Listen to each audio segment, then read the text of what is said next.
welcome. Happy World Food Day. We have an amazing lineup for you here from the United States. Our first talk is an interview with Allan Savory, the regenerative grazing champion, and he's interviewed by Andre Loy, the director of Regeneration International. Hello and welcome to the People's Food Summit. And today I'm really pleased to have a person I call a friend, and we've actually known each other for many, many years and been working on the same platforms. Allan Savory has been working for more than 70 years on regenerating brittle landscapes. And these landscapes are around 2/3 of our planet. And Allan has probably had more influence on regenerating these areas than any single person that I know of, and probably any single person in the history of the planet. We're talking about at least 55 million acres directly through his Savory networks. But there's been lots of other, I'll call copycats, who have taken his ideas and given it a whole range of other names, such as mob grazing, cell grazing, and using his ideas for millions of more acres. So from my point of view, what he's achieved is astounding. But I think also for me, what's been really astounding is the fact that he's done it while being attacked by academics and the mainstream as being a heretic. And heretics have been the people who have always done, or scientific heretics, the most profound changes. An example is Copernicus, who proposed that the Earth went around the sun instead of the whole universe circling the Earth. He was sort of ignored. 100 years later, Galileo then brings it up again, but has to recant because they threatened to burn him at the stake as a heretic over it. I think that one of the ones most people don't know about is after the Wright brothers did the first powered flight, it took more than 2 years for it to really get into the mainstream, into the media, because the academics at the time had proven mathematically that heavier than air flight was impossible. So therefore, the Wright brothers must be lying. They can't be true. And it's this same prevailing dogma of academics, of mainstream, that has been fighting Allan, despite the fact that thousands and thousands of landowners, ranchers, farmers have been adopting his methods. And where they're doing it correctly, the results have been astounding. So, Allan, I'll hand it over to you now, and as the heretic, and you can talk about it. All right. Well, thank you, Andre. That's a good place to start. Yes, there are two types of discovery. It's taken me 70 years to understand the resistance to just common sense and science. So what I have realized is there are two types of discovery. There are discoveries that are new, and everybody knows it's a new discovery. Institutions know it's a new discovery. Citizens know it's a new discovery, and you get controversy. You use a scientific method to test, etc., and the idea is rejected, or it is adopted within a decade or so, and we move on to Nobel Prizes and the world moves on. Now, periodically, and you brought up two instances, that very seldom in the history of the world, there's been another type of discovery.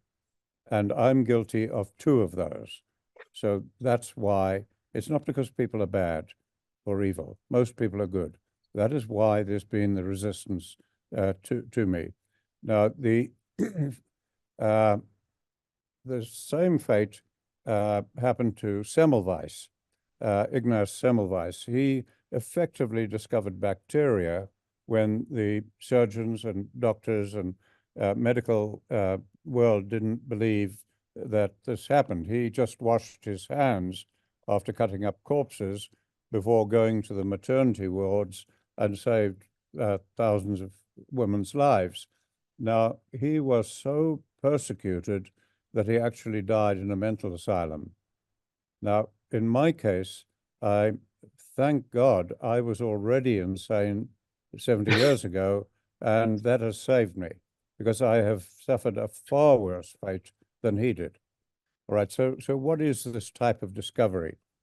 What it is somebody in the world will discover something that is truly new, but ordinary citizens can see that, and thousands of farmers and ranchers and pastoralists have seen what I'm saying, right? And individuals within institutions. But the discovery goes against the beliefs of society at large, and institutions are not human. They do not behave like a human being. They defend the beliefs of society for up to 200 years or more until society's beliefs change with these type of discoveries, because the institutions know for certain that this is not a new discovery. This is wrong, right? So that's why the resistance to my work and all the plagiarization and mimicry and everything, while knowledge gradually spreads and eventually change will occur another 100 years from now, unless we can find another way to short circuit that process. So the two heresies are that for thousands of years, we, all humans, believed that if land is being damaged and animals are involved, there are too many animals. And you can go back in ancient scripts and see them blaming the nomads and their sheep for the overgrazing causing the deserts, when the desert sands were overwhelming cities in the biblical world. And that belief became scientific validity and is reinforced in thousands of PhD dissertations, etc. Now, what I discovered, I held that belief. I was trained in that, and I believed it.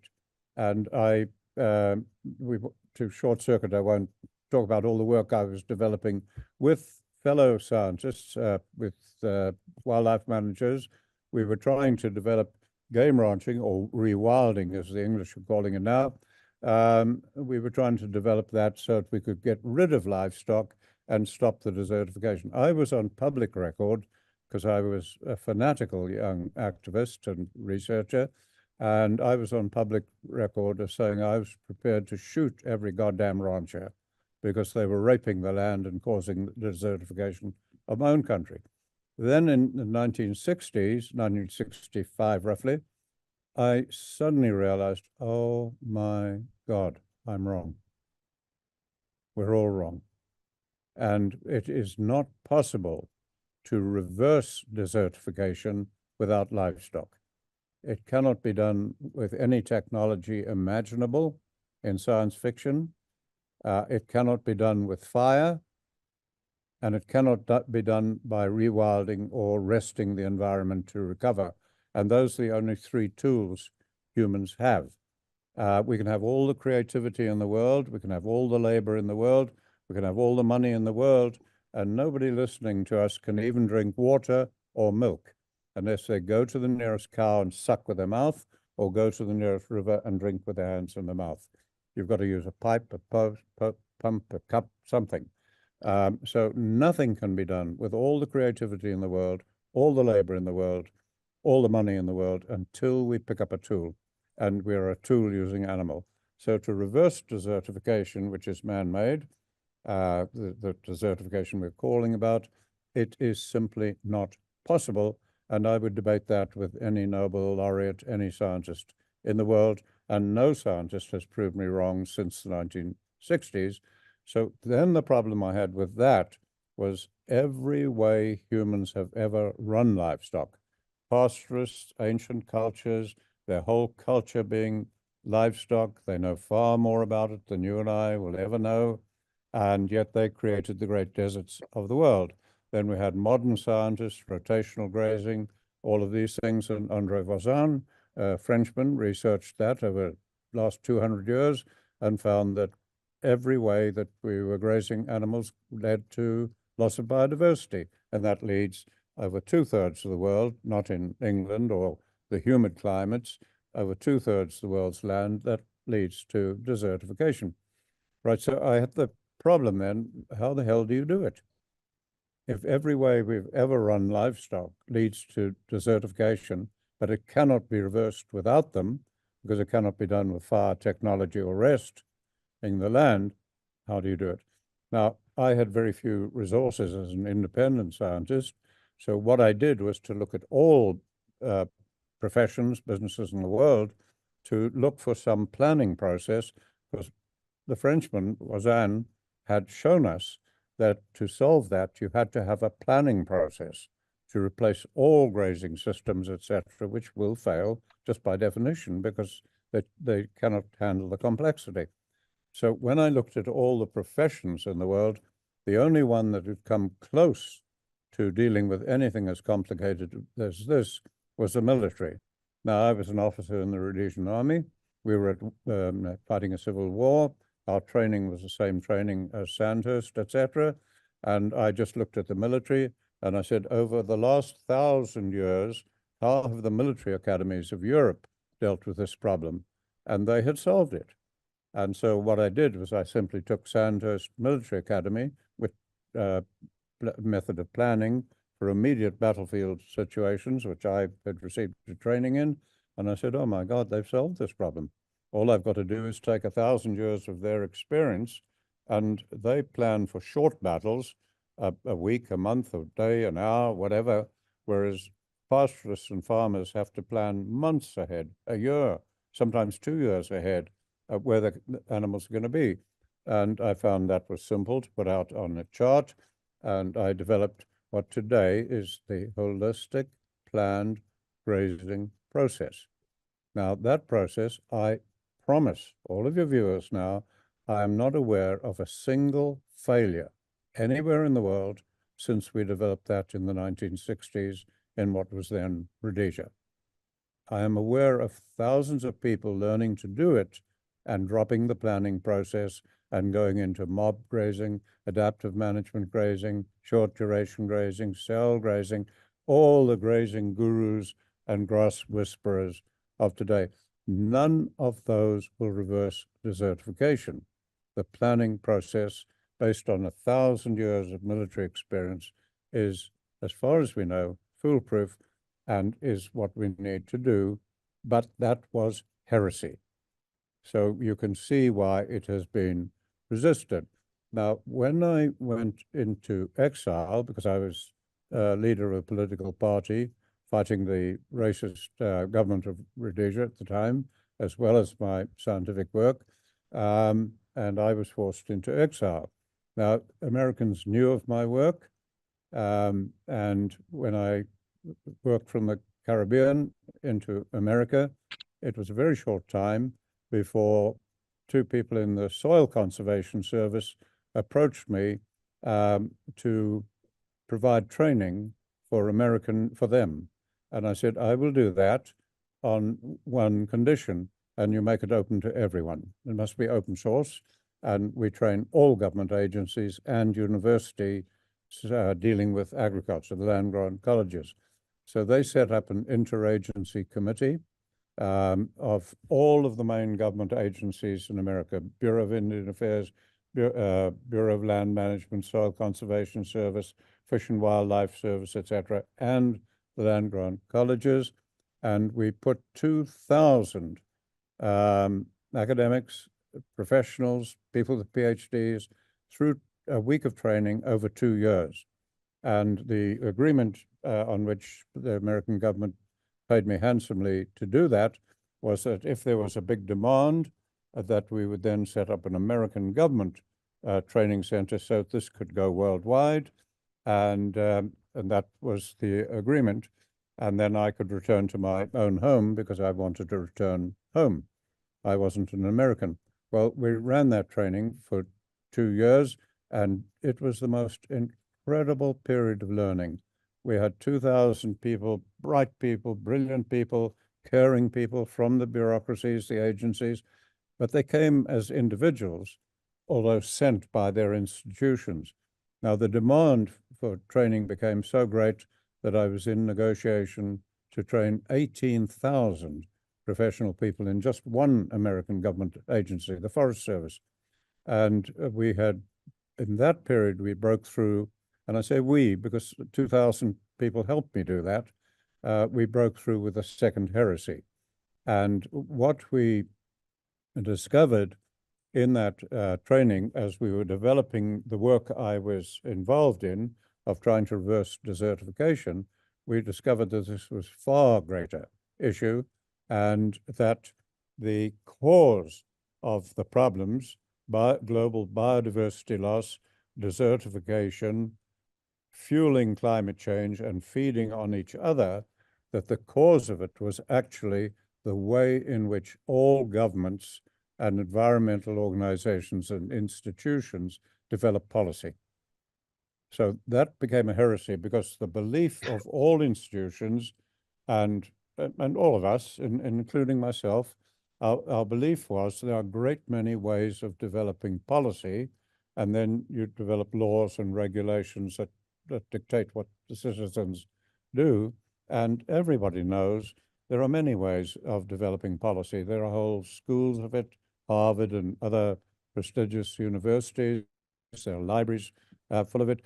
But if you peel the onion and get to the core where the actual policy decisions are decided, we found they're identical. It doesn't matter whether it's a dictatorship, a democracy. It doesn't matter whether it's an multidisciplinary team of scientists doing it. At the core, it's identical. Every single policy formed by any family, even a family policy, government policy is formed in exactly the same way. And it is that which is causing the problem. And I spoke about this at COP26 and suggested a solution. Now, that became a heresy because the whole world's belief is there are many ways of developing policy. The whole world's belief is that livestock and fossil fuels basically are causing global biodiversity loss, etc., leading to climate change. And so what we found was, no, it was government policies that were causing it, not livestock and not fossil fuels. Now, I mentioned at COP26 this heresy again, because we've had no disagreement in the world about desertification. The whole world knew it was caused by livestock, right? So I've dealt with that. Now, we've had disagreement about climate change. We've had scientists in denial, scientists acknowledging it, etc. And I think it's fair to say that within the last 4 or 5 years, every sane scientist has acknowledged that humans are causing climate change. Now, that acknowledgement is profound, and the media and all our institutions have missed it. You cannot have two causes of a problem. You can have many things contributing to a problem, but at the root base of it, there'll be one cause. Now, if humans are causing climate change, and science is logical, all right, then it means fossil fuels and livestock are not. They cannot cause it. What is causing it is humans and how they manage livestock, resources like fossil fuels. That is what is causing it. So we need to get beyond blaming fossil fuels, blaming carbon in the air, blaming livestock, blaming each other, to acknowledging that no, we need to focus on management, and particularly at scale, because it's management at large scale where we influence things at the global scale. So I suggested a solution to that. So yes, you're right to introduce me as a heretic, because not just from me, but from the thousands of people working with me, we have discovered two heresies. Oh, Alan, let's start on the heresy that you're most famous for, and this is that we can reverse desertification and also climate change by No, you can't reverse bringing climate animals. change. Sorry, I would say desertification because I would say that desertification is a major contributor to climate change. So, but what you've said, instead of destocking, is correctly managing livestock in these brittle environments, these semi-arid environments. If you'd like to explain that so that people can understand. Yeah. First, let me clear, I corrected you there. You will never reverse climate change. It's happening now and it'll keep going. But what will happen, even if we stopped all fossil fuel use tomorrow entirely, climate change will continue because of global biodiversity loss, desertification, and mega fires that are fueling climate change. And those three things have nothing to do with fossil fuels. They are entirely due to how people manage resources, how governments do. Right. So having said that, now let's come to the desertification. When you look at those things and climate change, you cannot address it at the atmospheric level. You can't address it at that level. You have to address it at the ground, the earth level, and that means at the level of biodiversity loss and desertification, which is occurring. Biodiversity loss is occurring all over the world, and desertification over roughly 2/3 of the world's land, where the rainfall, like here, is extremely seasonal. We get all of our rain in about 4 months, and then we have about 8 months with no rain, and that's been happening for a million years. The rainfall in London and the rainfall in Johannesburg are about the same, but they're totally different climates. You can overgraze every single plant over millions of acres. You can poison plants in millions of acres. You can use bulldozers. You can use machines around London or Paris or places like that, and you cannot cause desert. You just cannot cause it. You cannot cause millions of acres to have 80, 90% of the soil between the plants to be bare. Nature just covers it up so quickly. And nature starts to grow plants even on the roofs of buildings. Now, if you come to this climate where I am, it's almost the opposite. Here, the climate is such that, and particularly where the rainfall is also low, if we overrest land, if we overgraze land, plants on land, if we use too many chemicals, too many machines, exposed soil, whatever, all of these can create millions of hectares or acres of predominantly bare ground between the soil. So it's a very different climate, although the total rainfall is about the same. So that's the part that is desertifying in America, right across North Africa, up into China, to India, South America. It's an area far, far greater than the entire Amazon forest that we're worried about and so many people focus on. So that is our Achilles heel, and that can only be addressed at the ground level. All right, so now we come to that problem, and that I spoke about in a TED talk that's been viewed by nearly 9 million people now in 2013. But if you look at that TED talk, it still carries a disclaimer saying sometimes just dispute this.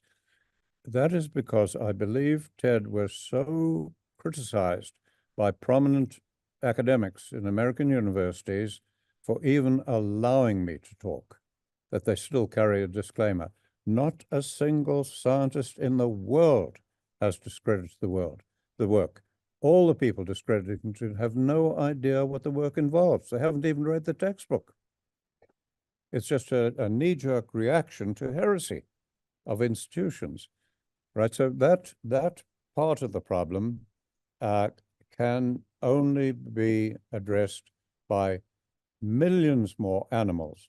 And in practical terms, that means livestock, because over vast areas of the world, we have so decimated the wildlife populations, and we've so interfered with their behavior with fencing and roads and things like this, that the only tool left to us is to use livestock and the holistic planned grazing process that we've never had a failure with, or something improving on that. We didn't stick with the Wright brothers plane. Once people got the principles of flight, we could have human creativity released, and we were on the moon in 70 years. But that hasn't happened in the case of desertification because of the heresy. And I stress that only livestock can do it. Now, the reason for that you can see right behind my head. If you look right behind my head, you're looking at a thatch roof. That thatch roof was put on about 20 years ago, 25 years ago. On the inside, it's still the color of the grass the season that it died and we cut it. It's yellow. It's dead. It's not breaking down biologically. It's not oxidizing. If you go outside this building and look at the top, it is dark gray, almost black. Why? That is dead grass in sunlight. And it is chemically breaking down by oxidation. And that process can take 50 years or more for it to break down.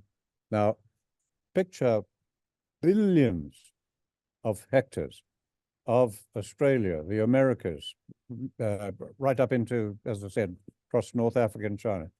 Picture billions of hectares of land where, particularly where the rainfall is too low to have a solid canopy of trees providing soil cover. And soil is a living organism. It has to be covered or it dies.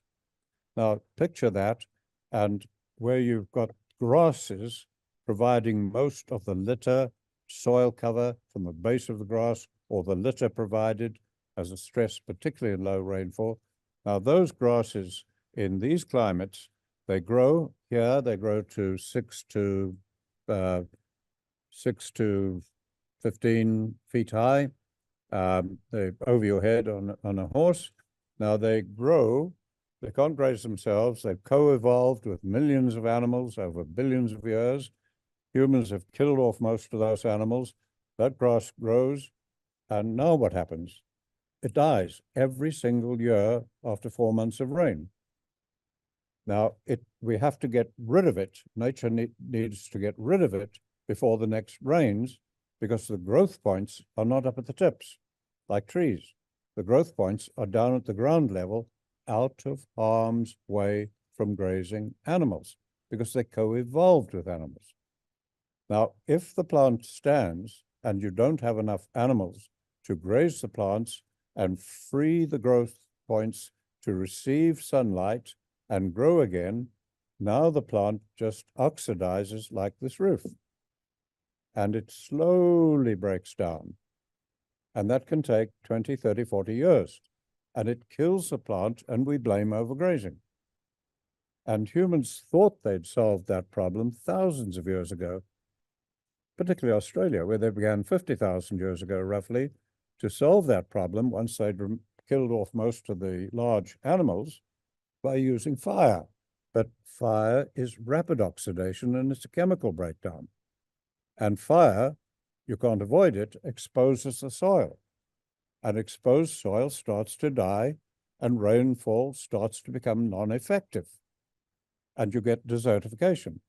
Now, that cannot be healed with any technology. Texas A&M University, one of the most prestigious in the range science world, developed giant machines to do the job. To get rid of that old grass and trample it down as litter, etc., the Dixon imprinter and other giant machines. Now, there was no science behind that. The only science was proof by authority. Professors in range science said these would work. So governments spent billions of dollars around the world buying those machines and using them. And today they lie rusting and people have forgotten it. The millions of dollars because a machine cannot dung, urinate, and digest, which the animals are doing to that plant material. And a machine pollutes and uses fossil fuel, etc. So now we're forgetting about that, and they still continue to condemn using nature's machine, which is an animal, and doesn't pollute, doesn't cause any problems, hasn't for billions of years, until we mismanage them. So that, yes, is very much a heresy, and why I would defy, and I do, not defy, I appeal to any scientist, every Nobel laureate, any scientist in the world, please to come and debate with me in a friendly way, and because it's so vital to the world, and just explain to us how you can deal with billions and billions of tons of annually dying grass above the ground surface level every year without animals. How it can be done with fire and technology. Just please explain that to the world. Otherwise, let's get moving. From my point of view, I'm probably one of the few people that have actually seen your systems on every continent. And, I've seen them in my continent, Australia, and throughout North America, Latin America, and actually probably the only one I haven't seen is Southeast Asia because it's not, but and I've seen, there's people doing it in Europe and other places. And what I'm always astounded on is when I walk onto these grasslands is the incredible biodiversity compared to the neighboring farms. They stand out. You can actually see these properties before you get to them for that reason. And the things that have really impressed me is the fact that the increase in soil organic matter, so that they're much better at bringing the rain. Also, I think what people need to understand is that bare soil heats up the ground and actually drives the rain away. What's happening, say for instance, there's really good pictures in Mexico, in Chiapas, where you can see Alexander Carrillo's place, and you can see the storm on his side of the fence, and it's dry on the other side of the fence. The fact is, by regenerating these grasslands, bringing in all the biodiversity, we're also regenerating the local climate, bringing in more rainfall. That rainfall is infiltrating. You're seeing things like the creeks starting to flow again. The other thing we're seeing in these places is, while these are primarily livestock farms, I think what's also impressed me is the other animals that are in the system as well. Not just livestock. So you're bringing back this incredible biodiversity into the system. So would you like to just talk about that and your experiences in seeing that? Yeah, and Andre, that's automatic. We anticipate that, and if it isn't happening, we investigate what's going wrong. Because if you manage holistically, which addresses the cause of global biodiversity loss right up to policy level, if you do, it's proactive management. And if you're not getting the result you aim at, you then, we have a feedback loop, look into it. So anybody managing holistically, that's automatic. The biodiversity will start to increase, soil cover will increase, etc. And we've demonstrated that over and over. International trials, advanced projects here. Australia, you used to have an International Banksia Award. I'm very honored you gave me that award for the person doing the most for the environment on a global scale. But I see you've dropped that award since. I don't know why you don't continue it. Rachel Carson, you gave it to as well, posthumously. Too many heretics. So anybody can visit. We've had National Public Radio, National Geographic come here and film. and show it. This property, when I bought it in the 1970s, I bought it to put my staff on, etc., because I had a bigger property west of here that I wanted to keep very wild, because I'd willed it back to the nation as a national park on my death. And when I bought this property, it was desertifying very badly. The farmer, rancher on it, was running 100 head of cattle. A very bad rancher, maybe could have run 200. We've had over 20 years of adverse poor rainfall now, first longest run we've known of, and 2 of them have been the worst years ever, including this year, the driest ever known here, extremely dry. Now, when I came here at the end of the 4 months of rain, and it had been such a failure, our management staff were seriously contemplating having to destock the cattle management, habitat management herd, managing habitat for wildlife and humans. We all need habitat, reversing desertification. They wanted to decrease that herd because of this worst drought ever.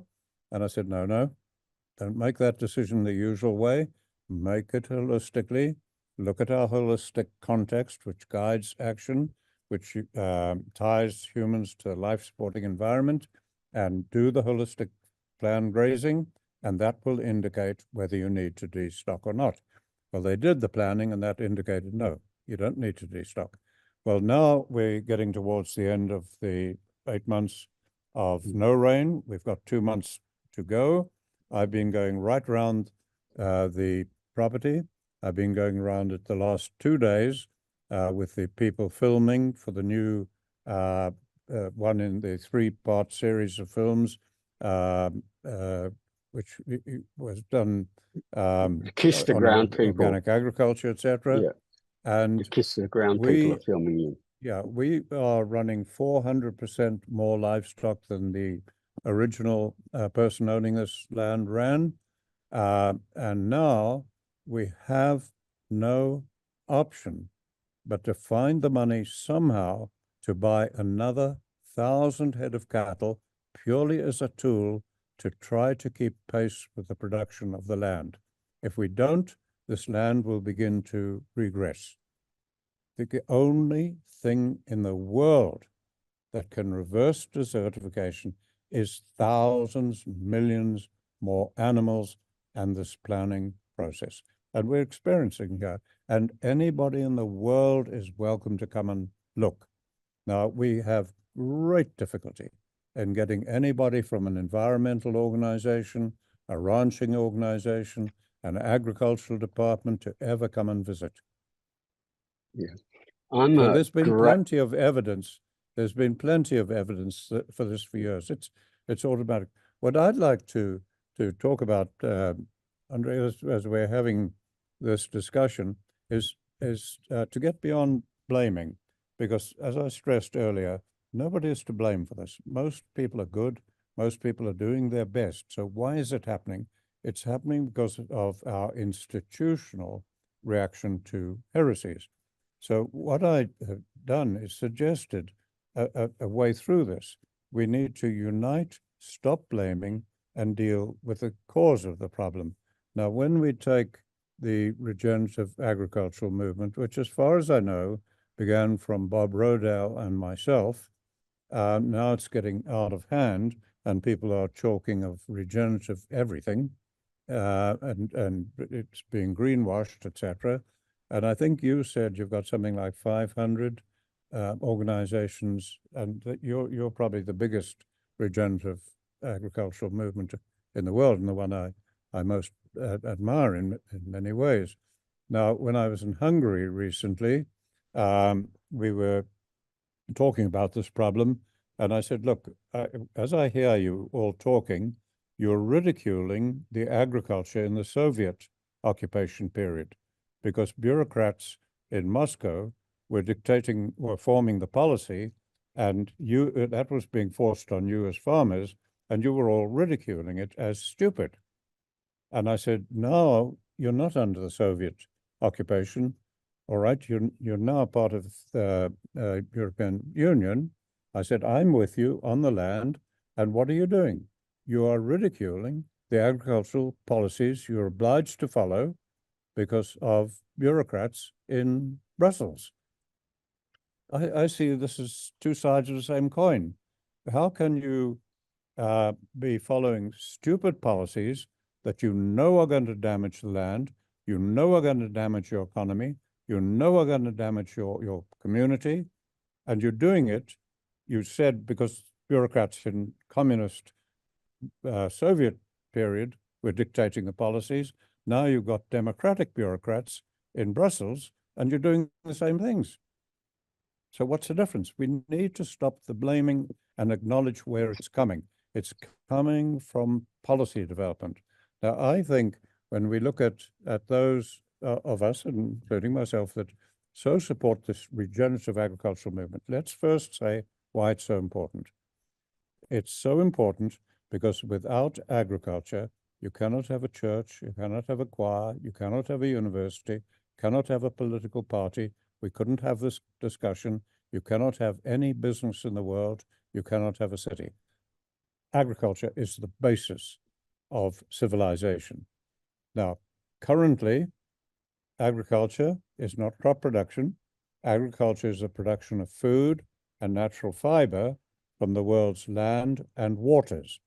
Currently, our whole earth is virtually engaged in agriculture, fisheries, forestry, wildlife, crop farming, it's all agriculture. Now, when we look at the whole of our earth, all right, 6% of it is cropland. And most of the focus of the regenerative agriculture movement is on 6% of agriculture. We need to expand it. Now, 94% we're ignoring. The whole of our planet is losing biodiversity. Oceans are, because of our policies, our practices, our resource management, right? If we look at the land alone in the planet, if we look at just the land and ignore the agriculture in the oceans, then we find that the croplands are roughly 20% of the land in America and the world average. And we're ignoring 80% of the land, which of that land area of the world, roughly 2/3 is desertifying. All right, so we need to expand our horizon to realizing this is a global problem. We're all in this boat together, and it's sinking, and it is entirely dependent on agriculture. Now, when we look at those of us in the regenerative agriculture movement, you mentioned 500 organizations. And so those organizations, and in Hungary, when I talked to them, it turned out they said there were at least 100 in Europe, and I know there are many in America.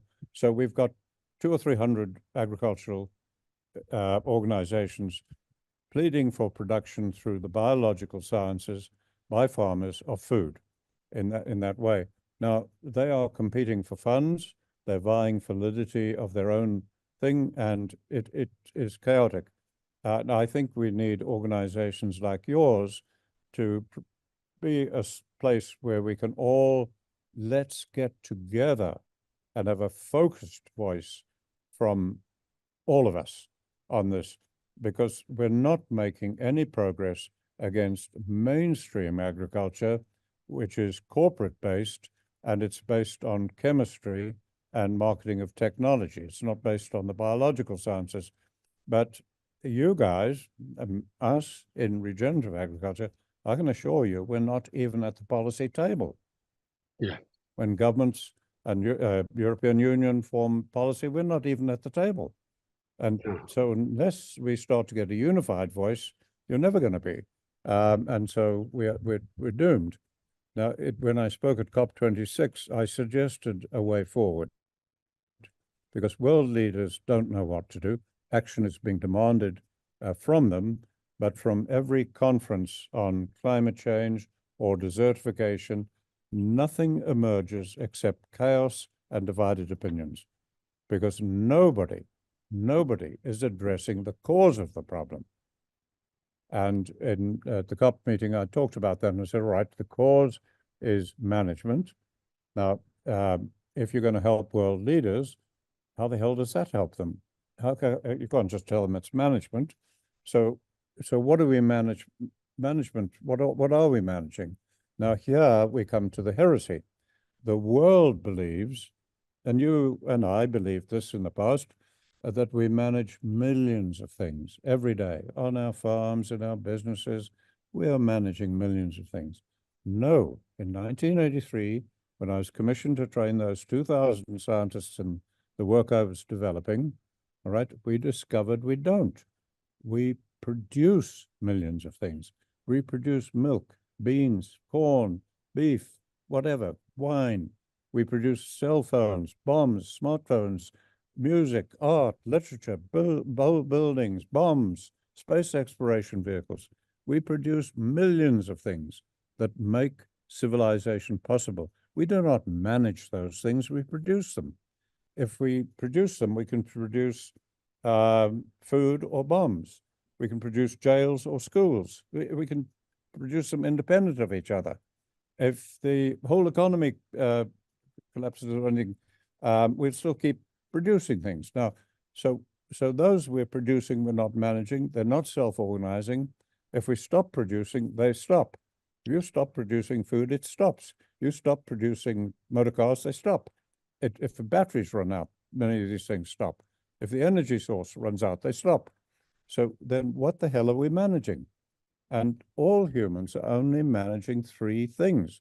And that's what we discovered in 1983.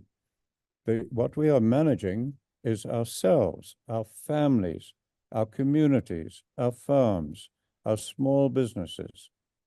That's the human scale of management.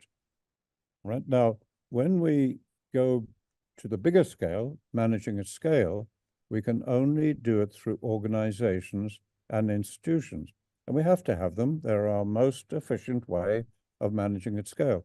Now, the average human today, including me, can't even make a toothbrush. Why? Because it's made by a corporation. Almost everything, the shirt I'm wearing, I can't make it. It's made by a corporation, a company, an organization. So that's where the scale of it is happening. Now, what are organizations, what are we managing that is causing the problem? Well, it is that when we develop policy, all right, the government developing the policy has to realize that the policy is how do they manage the institutions that have to finance themselves, manage the economy, and manage nature to produce everything that humans need. Now, when we look at the three things we manage, institutions, economy, and nature to produce everything we need, which comes from nature and goes back to nature, when we look at those three, we cannot manage them independent of one another. You and I can't even manage our family, because if we can't finance it, we go broke and we commit suicide or whatever. And so it's the same with every company, every organization. Its first task is to grow and finance itself. Then we manage nature to produce everything. Now, there's not a single business that'll ever be sustainable, not a single economy that'll ever be sustainable until agriculture is truly regenerative. So what we need is to just help governments develop policy using all the available knowledge we have, because it's not a lack of scientific knowledge, it's a management problem. Help governments somewhere to just develop policy holistically. The Savory Institute can provide the facilitation, because we've been doing this training and policy development stuff for decades, and we can provide the facilitation, and any country can just develop policy in that way, and it becomes totally different. The world can observe it. And that's what I suggested. This could happen in Australia, could happen in Zimbabwe, where I am at the moment, could happen anywhere, or we could check an issue like national parks. Here, there are 30 national parks around where I live, and they are our worst examples of biodiversity loss, desertification, fueling climate change. Now, that's not the aim of a national park. Why is that happening in all our national parks around here and in New Mexico, where I lived for about 40 years? the national parks, there were terrible examples of desertification contributing to climate change. These are seasonal and rainfall environments. Now, when we look at those national parks, what do people blame? Yeah, they blame too many elephants. Back to blaming animals, too many animals. In America, where they haven't got any elephants, they say it's natural. No, it's not natural. All right, so we could pick national parks because there is nothing left to blame. You cannot attribute this loss of biodiversity and desertification and climate change to poaching, because poaching doesn't cause habitat destruction, cannot attribute it to hunting, to too many animals, to colonialism, to slavery, to corruption, to greed, to politics. You can't attribute it to anything except management by professional people in the world's environmental organization and government. That is the sole cause. Now, if we could take national parks in Botswana, Zimbabwe, it'd be good, because that's a neutral issue. Everybody in the world wants national parks to be preserving biodiversity and not losing it. We could take that as an example, have it internationally observed, have the government here say, just develop a policy holistically in the interests of the citizens and not in the interests of institutions. And you would get a totally different result. Why do I know that? Because we've done it over and over and over again. In the army, we had something called toots. You can't experiment at fighting a battle. You can plan all you like. You can't experiment. So what would we do? We would do toots, tactical exercises without troops, where you simulate it as closely as you can to see what's likely to be the outcome. We've done that for now nearly 40 years, over and over. And we've simulated, let's develop the policy in national parks or agriculture. I've done it with groups of lawmakers. I've done it in India, in Lesotho, in America, done it over and over again.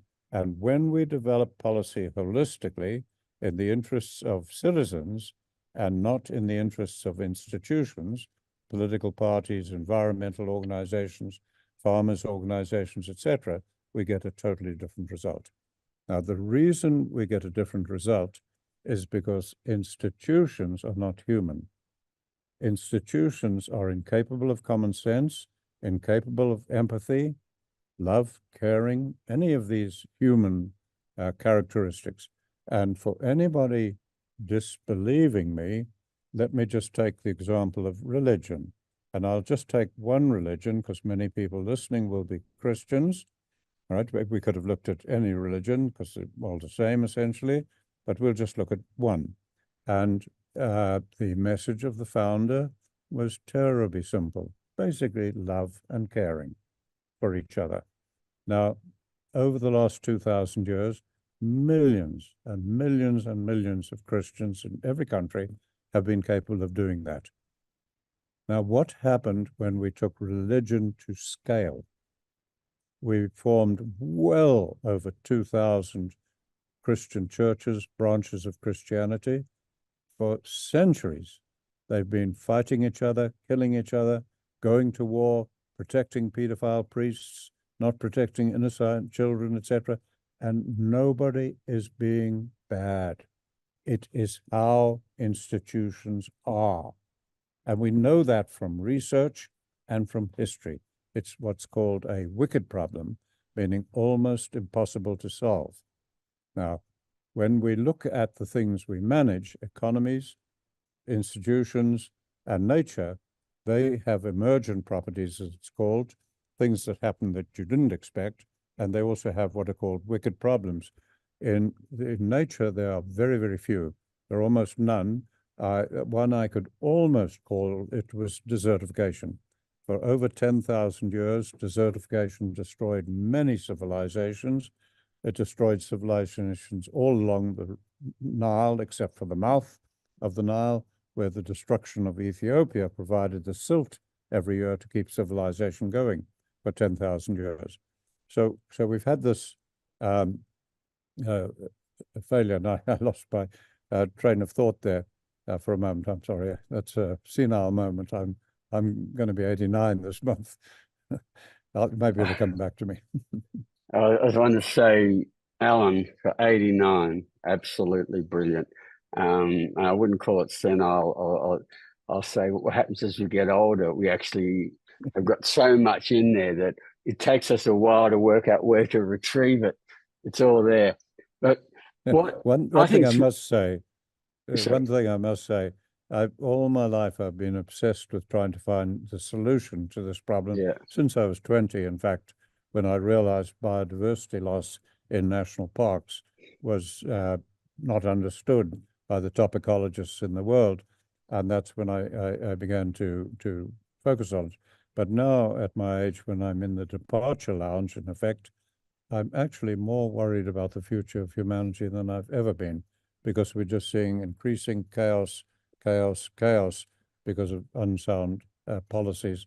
And when I mentioned to you training the 2,000 people in America, we reached the point where in the training, each group of professional people, roughly 30 at a time over a week, going through the development of the holistic management framework, we reached the point where they brought hundreds of their own policies from all over America to the training and analyzed their own policies, as we now had the power to do with this framework. And one of the groups concluded, they had a long discussion, and they came to a conclusion that we documented, and I published it in first edition of my textbook, and I can quote it to you exactly now. They said, we now recognize that unsound resource management is universal in the United States. That's a terribly profound statement. Frankly, it's universal in the world. Yeah. And when your government's developing policies are almost universally unsound, there should be no surprise in climate change, desertification continuing, agriculture being the biggest contributor to climate change, even more so than fossil fuels. And even if we stop fossil fuels tomorrow, as I said earlier, climate change will continue. So there's no mystery to that when all of that is dominated by agricultural policies and resource management policies of governments. So we need to come together and address that cause of the problem. Alan, I fully agree with you. And I think one of the things I think is really important here is that, you know, most people will look at all these issues and they are overwhelmed by it, and people turn off from it.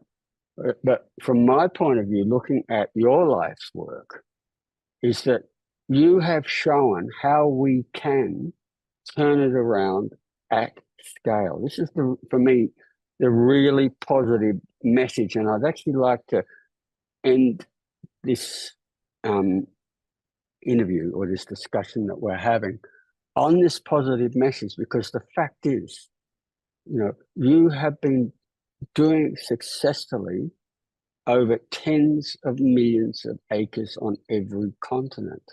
This is really impressive.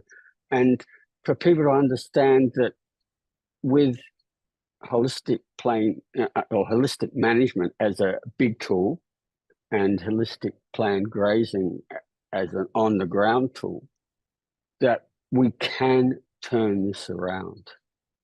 And it is, you know, I think the other thing, what I like, is that you managed to conceptualize it so people can do it, and at family levels, you know, that you've given people the planning tool and empowered them to make a difference.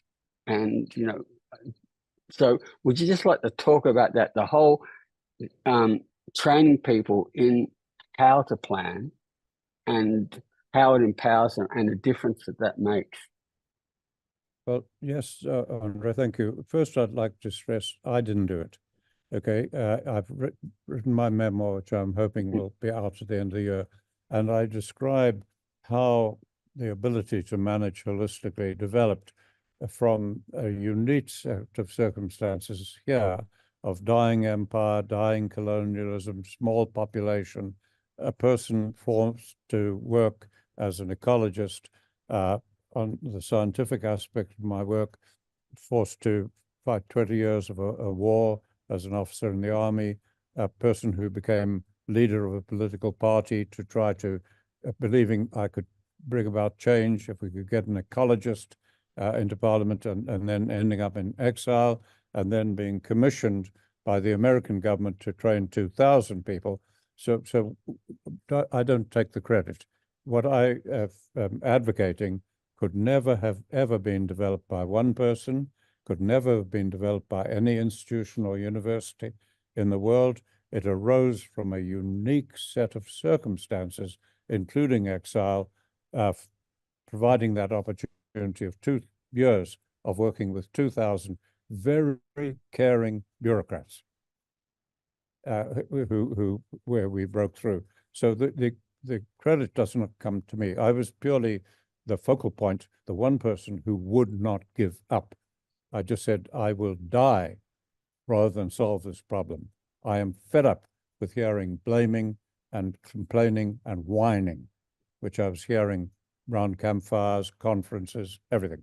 So this was developed by many, many people. And yes, if we could get the Royal Society, the US National Academy of Sciences, any of these people to do just one thing, just talk to me.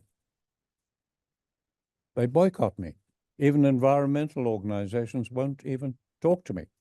It was arranged for me to give a talk at Godalming in the headquarters of the World Wildlife Fund 40 years ago. I traveled to London to do it, went out there with Ivan Hatting, who arranged it. He was, Dr. Hatting was there. I met great people. I was introduced all around, went to the room to give the talk on what we're talking about, and they boycotted it. Not one person attended except Ivan. So this is the problem. If you and thousands of people could just sign a petition asking Sir Adrian Smith, the president of the Royal Society, to just talk to me. I can't get them to do that. I'm just brushed off as a heretic and a crank. So so once we do that, the solution, please believe me, because we've done it over and over, is easier than the management we're doing at the moment. And the main thing is it's harmonious, because the first thing you do is to stop the controversy and the fighting, because every human is wanting the same thing at the end of the day: more security, better food, cleaner water. So we start from a point of agreement, and we don't even discuss the problems until we have total agreement on how people want their lives to be in that culture, tie that to the life-supporting environment in a condition 200 years from now that'll be sustaining their descendants like that, and to their economy and their behavior. And this is what we call a holistic context, because at the moment that's not done by any government. Now, when we do that, now we open our minds to all science, beyond just beliefs, to all science and to indigenous knowledge, open our minds across disciplines, and have the exact same people develop the policy, and you get a totally different result with complete harmony. So let us just do that with an issue like national parks. Let's have it under sponsorship or organized by the National Academy of Sciences in the US, or Royal Society, or one of them, and have it internationally observed. Now, if what I'm talking about, and we do that, the cost will be $1 or $2 million. If I'm totally wrong, and it produces chaos like every conference in the world does, instead of a way forward for world leaders, the downside would be we'd waste a year and we'd waste a couple of $1 million. That's a downside. If I'm right, and there's a 98% chance that I'll be right, all right? If I'm right, what is the value of that? We will save billions of lives. We will save every business in the world that cannot be sustainable until agriculture is. And the answer will come from the people. I will provide no input.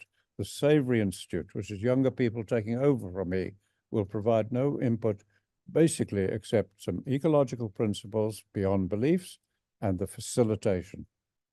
If you took Australia, your Prime Minister could do this tomorrow. If your Prime Minister spoke to me tomorrow, I could explain to him and his cabinet how this process works, and Australia could do this, because your Australian policies are no sounder than any country. Yeah, So exactly. why not get 1,000 people in Australia to sign a petition to your Prime Minister and only ask for one thing, that he and his senior advisors just talk to me. That's all. Alan, yeah, look, I fully agree with you. I think we're in a position, the way we've set up Regeneration International, that we can and will work with you, because this is a very important issue. And at the moment, there are some very, very good, say, politicians and ministers and bureaucrats that we are connected with, where I think we can open that door, because that's the critical, getting the foot through, getting through the door is the hard thing. Once we're through, the messages are so sound, then we can have an impact. So look, I'm just mindful of the time now that we've been talking for an hour, and I just want to say, Allan, what you've done is, to me, is very inspiring, and I would, believe that we can work together. There's a lot of us now. That's what we've done by putting the network together, and I believe that we can change things. And what we've all been wanting for all our lives is to make a better world, and we will get that better world, because people like us, like you say, we're too, what's the word, pig-headed to give up. We've been fighting all our Yeah. lives, and we'll continue to fight for it. I believe that, Andre, and thank you. And bear in mind, none of the politicians, the bureaucrats are being stupid or evil. It's how institutions behave. They're good people and they need help. And we can give Exactly. world leaders help and all people hope. We can do this, and we can do it simply if we can just get one prime minister or president to talk to me. Exactly. I couldn't agree more, and we will do that, Allan. So I just want to say thank you so much. I really appreciate what you have been doing, and I just want to say the best is yet to come. Thank you, Andre. Allan. As I said, I appreciate what you're doing too. Thank you you. have one of the best organizations I know of, and collaborations with so many people. Wonderful. So do you. So do you, Allan. Thank so you. thank you so much. Ciao.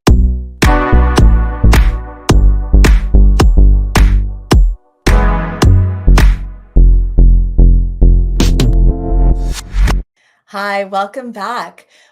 Our second interview today is with Dr. Michelle Perro. She's amazing. She knows so much about the herbicides that we get exposed to through our food and our environment. So this is a treat. Listen up. Hello, welcome. Happy World Food Day. Today I have a fantastic guest for you, Dr. Michelle Perro. She is one of the best pediatricians in the United States. She actually got ranked amongst America's top pediatricians. She's had an incredible medical career. Dr. Perro, I understand you started your education at Yale. You moved to Mount Sinai for medical school. Then you worked in big city hospitals in New York City and in a children's hospital in Oakland. And so all of that happened before I became aware of you. I guess I met you first when you had a private practice. You were doing down-to-earth pediatrics. That was your private practice? Yes. Yes, a long career, but here I am in environmental health. My first steps were in pediatric emergency medicine, and you've got the history correct. Well, it's very impressive. I did want to ask, where along the line did you realize that something was up environmentally that you had to pay attention to in order to help the kids that you're working with? Because I've only known you since you've been doing GMO science and writing books like What's Making Our Children Sick. So I know you in this realm, but you had a career before that, in regular hospitals, doing conventional medicine. Somewhere along the line, you became a homeopath. Where did this change happen? So, as most things happen in life, Alexis, it was a combination of need and serendipity and sort of me staying curious and awake. I became a homeopath because my own son had challenges, which we solved homeopathically. But I had this serendipitous encounter with an MD homeopath at that time. Her name is Dr. Ikenze. And I wound up eventually working for her once I got my degree. So I started to make the pivot. I went into initially, I opened my own integrative urgent care. So I was so kind of, let's say, dissatisfied with the way mainstream medicine was managing even acute issues. I opened my own urgent care, down to earth pediatrics. And what was coming in were kids with complex chronic health challenges. And around 2000, I started seeing this uptick in gut disturbances, leaky gut, constipation, and cognitive dysfunction, and autism was clicking up. And I thought, what the heck is going on? Am I just having to see more, or they're seeking me out? So did a little bit of a deep dive, but then serendipity knocked on my door again. And lo and behold, one of the moms I was working with, we were stopping the spray in Northern California, said, Michelle, read Jeffrey Smith's book. See, Deception and Being a Dutiful Pediatrician. I read that book. That was a gal named Lisa Krause, gave me the book. And my world flipped, because through Jeffrey, thank you, Jeffrey, I learned about the work of Dr. Arpad Pusztai, the first scientist to study GMOs. And he eventually got booted out of his institution of 37 years when he reported they were harmful to rats' health. He studied GMOs without their associated pesticides. Most of the data that comes out now is combined. There are only about 3 studies looking at GMOs without their glyphosate-based herbicides or other herbicides now. And once I saw that, it was no turning back. And then I began this journey on environmental health, food as medicine, GMOs and pesticides, hence GMO science. We're in our 10th year. It's hard to believe. And all the other things that you and I can talk about. Yeah, I mean, you're really on the cutting edge. When you started being concerned about these things, were there many other people that you could talk to in your field, or did you really have to blaze this course? Because you're one of the only doctors, or at a time, you were one of the only doctors I knew of who was saying the word GMO. And you mentioned Jeffrey Smith, and for anyone who hasn't seen Secret Ingredients, Dr. Perro is featured in that film, and it is a must watch. Thank you, Alexis. Unfortunately not. I mean, at that time, I was still very vested in talking to my colleagues, and I've known the pediatricians in my area. I'm in Northern California, and saying, hey, what do you guys think? What do you think? What about the food? What about other things other than food where kids are getting increased toxicity? And it was sort of like the sea of apathy. I thought, like, I know you guys are seeing it too. And there was this weak theory going around that we were better at diagnosing these things. That was absolute garbage, because your grandma diagnosed autistic spectrum. It's not difficult. And I said, no, that's not it. We're not better diagnosticians. We're seeing more. And as you know, since I was a young buck at Bellevue, 1 in 10,000 kids on the spectrum here in California, 2022. 2 counties are actually going down in California, rates of autism, only 2, Marin and Sonoma counties. And that we can talk about that, but still clicking up. It was sort of a sea of deaf ears. And Alexis, I was actually stupefied at that time, thinking, why wouldn't we have more interest?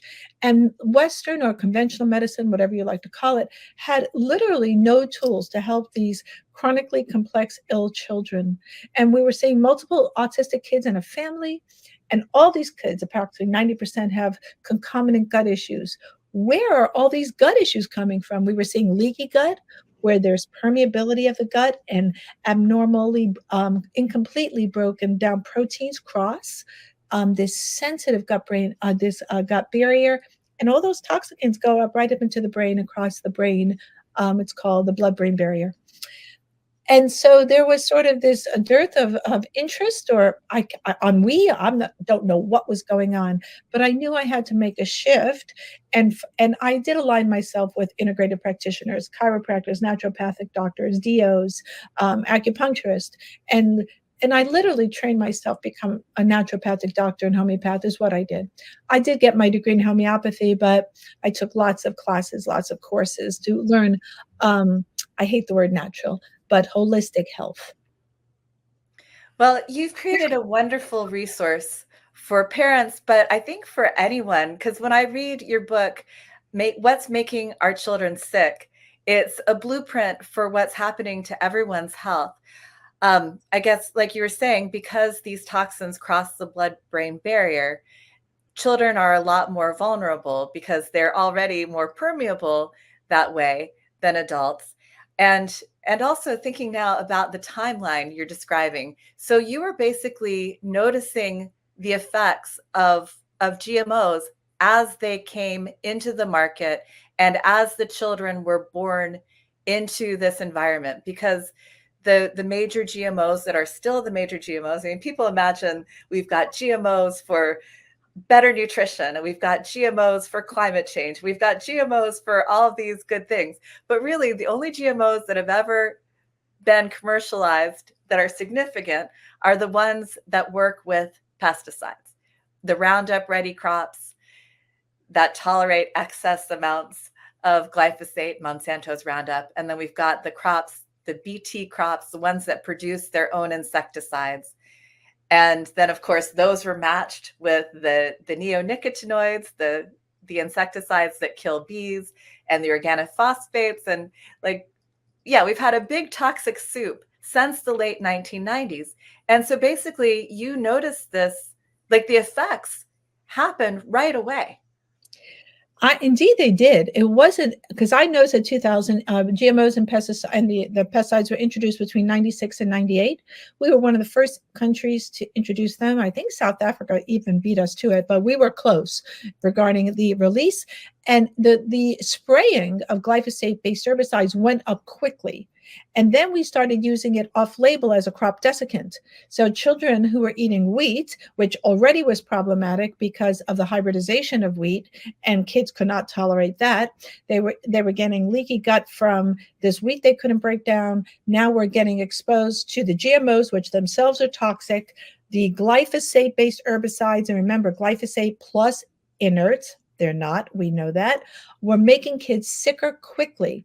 And clearly, there were some kids who were more at risk than others, but it started, boys are more sensitive, it appears, but it started really ramping up quickly because weeds became resistant to glyphosate-based herbicides rather quickly. And the last stat I saw was that approximately 75% of weeds in the US are now resistant to glyphosate-based herbicides, and there are over 800 formulations. And those inert substances, which are called POEAs, are surfactants, which are detergents that break down membranes so that the glyphosate can enter the cells and yet cause more harm. Mm. Wow. Well, since I have your expertise and your clinical experience, I want you to break it down for folks, because I guess I feel like people like you really made some changes in the way consumers were getting healthcare and what they were looking for in doctors and practitioners, maybe going outside of just the MDs. And so I'd like to, and there's so many things available now to diagnose. So I'd like to ask you first, what kinds of pesticides are you able to test for? We can test for all the pesticides now, and even routine panels. When I mean routines, those are the ones that are uncovered by many insurance companies that you can guess through labs like Quest or LabCorp. Those are two most common in the US. Will do pesticide panels. Glyphosate is not included on those panels, but you can get glyphosate tested by yourself through Health Research Institute. I want to say it costs $139, but please don't, maybe $134. But you can get your urine tested, you can get your water tested, you can get your breast milk tested, you can get your hair tested Mm. for glyphosate, and you have to order it separately, which is interesting to me. There are other labs that do it, like Mosaic. I think Henry Rowland's project, the Detox Project, does it. So you can test for glyphosate to see if you yourself have it. Now, glyphosate is water soluble. We should be able to urinate it out quickly. Some of us do, and some of us don't. So we're all not clearing these. We all don't have really functional detoxification pathways. This kind of care is very individualized. So we can test for it, but you can test for all the pesticides. What people need to know, if they're eating non-organic produce, there are at least 6 pesticides per food, and those includes herbicides, insecticides, fungicides, right? Those are all under the category of pesticides. Some fungicides are even more toxic than the glyphosate-based herbicides. So very few studies on these combinations and the negative synergism on how these toxicants work together. They're more toxic together. Right. So what are the pesticides that you've most often found in your patients? Yeah. So most often we find glyphosate, because that is the most ubiquitously used herbicide globally. We'll find organic phosphates. The organic phosphates heavily used in, let's say the Salinas Valley. And Dr. Brenda Eskenazi from UC Berkeley has been studying that in farm workers in the Salinas Valley, which is a growing region of California in the US. And she's been studying it for 20 years. Has a project called Chamacos, and she found significant health challenges to pregnant moms, babies born, and high rates of ADHD and other neurocognitive disorders in children from their exposure to organophosphates. Paraquat, right now we're battling paraquat in the state of California. I'm trying to remove it, and we're not doing a great job. And the neonics, which are essentially decimating our bee population. So those are the big groups that we're seeing, and we're seeing fungicides. I'll see in summertime a lot of methyl bromide and things they spray, let's say on strawberries, as a fungicide. So those are the main ones that you'll see, particularly in children. And just in your experience, anecdotally, what sort of health problems are linked to the various pesticides? Have you been able to see patterns in that? Yes, absolutely. So if we look at glyphosate-based, what you'll see quickly is disruption of the microbiome. And what the microbiome is, that collection of organisms that sits in your gut, and your gut is literally an organ in itself, made up of a whole host of microbes that not only are responsible for 80% of your immune function, but also your first line of detoxification, produce many of your vitamins like the B vitamins, and they also make the neurotransmitters, which are the chemicals that run your brain. So glyphosate, let's start with that one, is an antibiotic. So it literally decimates the microbiome. When that microbiome shifts to a more toxic microbiome and the beneficial microbes are killed off, it affects the whole intestine. It's not just, it just stays there. And what it does, it is linked and caused to leaky gut. When those abnormal materials cross out of the gut and affect the blood-brain barrier, glyphosate can shuttle various toxic metals like aluminum, which is in a lot of our baby foods. It's in 100% of the infant formulas our groups tested, 100%, 40 formulas. And glyphosate shuttles aluminum into the brain 6 different ways. Additionally, a paper came out in 2022 that shows how glyphosate causes, not correlates, with autism. So we know it's an antibiotic. We know it's a causation factor of autism as well as asthma. Great paper out of Argentina on how glyphosate causes asthma, now affecting anywhere from 1 in 5 kids in Puerto Rico, 1 in 9 kids, Mexican Americans. It's asthma, likely an autoimmune disease, common, but not benign. Just because we see it a lot doesn't make it benign. Additionally, glyphosate is a metal chelator, which means it binds minerals. So it makes those minerals that we need to run biologic functions like calcium, zinc, copper, magnesium, manganese, loves manganese, makes them unavailable. So kids are working at a nutrient deficit even if their diet has adequate nutrients, which most Americans kids do not, most Americans don't, makes them unavailable. And eventually, enough glyphosate exposure will cause, not correlate, cancer. And many people are familiar with the famous lawsuit that started here in Northern California with Mr. Dwayne Johnson in lymphoma. So that's that's super brief, and I don't want to go into too long, but I think did I answer your question? Yeah, that was amazing. Very impressive. And brief, considering the amount of information you packed in.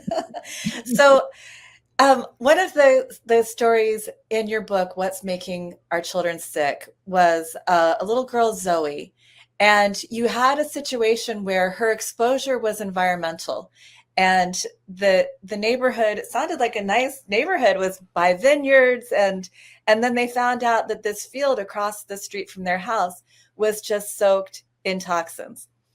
And so you had to figure out, you couldn't just say, okay, eat organic and you'll be good now. So you had to figure out how she could simultaneously detox these things as they tried to limit exposure as well as they could. So that was a complicated and fascinating case. So obviously, if you want to lessen exposure, you eat organic. But I think for folks who do that and then they still have environmental exposure, you've had a lot of experience figuring out how to help the body detox better. What sort of strategies have you used with your patients? Absolutely. Thank you for bringing up the case of Zoe. That's not her real name, but the case is real. And I took a lot of heat on that case. The pediatrician reported me to the medical board at the job I was working at the time regarding the kid, care of that kid. Yes. So when you were speaking about that patient, that dear patient, and I remember her so well, I was getting goosebumps, like having PTSD. But that was a challenge, figuring out where her toxic exposures were coming from, because that mom cleaned up that whole kitchen and I saw pictures of it. So what to do? So families then go through like pantry overhaul, right? They're just, clearing out organic regen food as much as families can, work within your budget, of course, but we try and do as much organic as we can. What happens when the environment is toxic? Like this gal was literally across the street. She had a toxic, it should have been a Superfund site across the street from her house. So they could not move, move, right? But that's not always an easy thing to do. They were unable to move for various reasons. So what I say is, here are some tips. Number one, you take your shoes off at the door. Dust is often one of the most toxic things in your house, and you want to reduce dust exposure. Do not have the children do the vacuuming or the sweeping. Please have your kids do chores. Wash the dishes, but don't have them sweep and vacuum. And if parents should also consider wearing some kind of protection when they're sweeping or vacuuming, or using a wet mop to get the dust so it's not being blown up, if you know what I mean. So shoes at the door. Number two is you need to get HEPA filters, really good filters for your home. And, put them especially in the kids' room or where you're sleeping at night. And don't forget to change the filters in those HEPA filters. They have to be changed about every 6 months. And if you're in a toxic area, every 3 months. It's worth the investment, and change the filter. Okay, so now you're doing that. If they are spraying your neighborhood, get involved. Stop the spray. They love spraying meridians. They love spraying parks. They love spraying hospitals. If you're in those areas, get them to stop. Talk to the vineyard across the street from your house, or the farmers. My neighbor who lives right above me was spraying. She has since moved her yard, because again, something called sudden oak death, with Roundup. Both of my dogs were drinking out of her irrigation tube, and both my dogs died of cancer. Just sharing a little anecdote. So sorry. Couldn't prove it, but I had a little conversation with that neighbor, and then they moved after we spoke. But I was very civil. Well, maybe not. Maybe a little agitated. Okay, I love my dogs. So okay, back to Zoe and what else we can do. The HEPA filters, you change them. But then there's you. So we're doing all that. I do believe kids need supplements too. You have to bring in supplements. The first thing you might have to do is change your diet and get them off inflammatory foods like gluten. It's often dairy. It may be soy, hopefully not eggs. I love eggs, grass-fed, free range, organic, regen chickens. Hard to do eggs, but you got to change their diets as kids' guts heal. Eat fermented foods. We change diets, bring in probiotics if ferments are just not working for your family, like sauerkraut and pickles. Kids tend to like that stuff, and you can make it really, really affordably.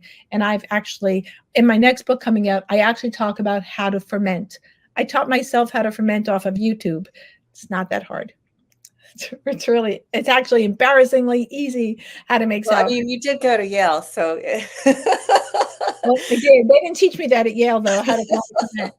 I wish they had. That should be a course for me. But so we're doing all that, and then you might have to bring in supplements and stuff, homeopathics, herbals, various treatments to heal guts. But then there is a call to action here, Alexis. If you may not be doing what you do here at the People's Food Summit, but people can step up in their neighborhoods and in their schools. And I want to say schools because parents need to step in, because many schools are sprayed and they're not letting the parents know. We fought that here in California. But even if they give you a 24-hour notice, that they spray and then the kids are back on the field. It's sort of like, what are we doing here, people? So to stop spraying at your local school would be huge, because kids spend a lot of time at school in their classroom. And one of my patients recently was getting sick from carpets at his school and from mold and glue. And that mom, she's one of my coworkers and one of my partners, and I was able to write a letter for her in support of her son. She was able, with a team of parents, to pull out the carpets, clean up the classrooms, and they pitched in and bought HEPA filters for the classrooms. And the school went for it. Now, I'm not saying there's, listen, I understand people's budgets and people can't go out buying HEPA filters for schools. But could you imagine if we did a kid-run school fundraiser to buy HEPA filters for classrooms, pulled out those moldy carpets and toxic carpets, and we stopped the spraying at schools? Right there, that would be huge. So this is an invitation for every parent, every eater to step up. Wonderful. Well, thank you so much, Dr. Perro. People can follow your work at gmoscience.org. Yes. And they can look out for your new book, How to Make Children Well. Yes, and might I add, is my last post on the website is the Pediatric Environmental Health Questionnaire. I created a questionnaire that I'm hoping to get at least 1,000 anonymous responses.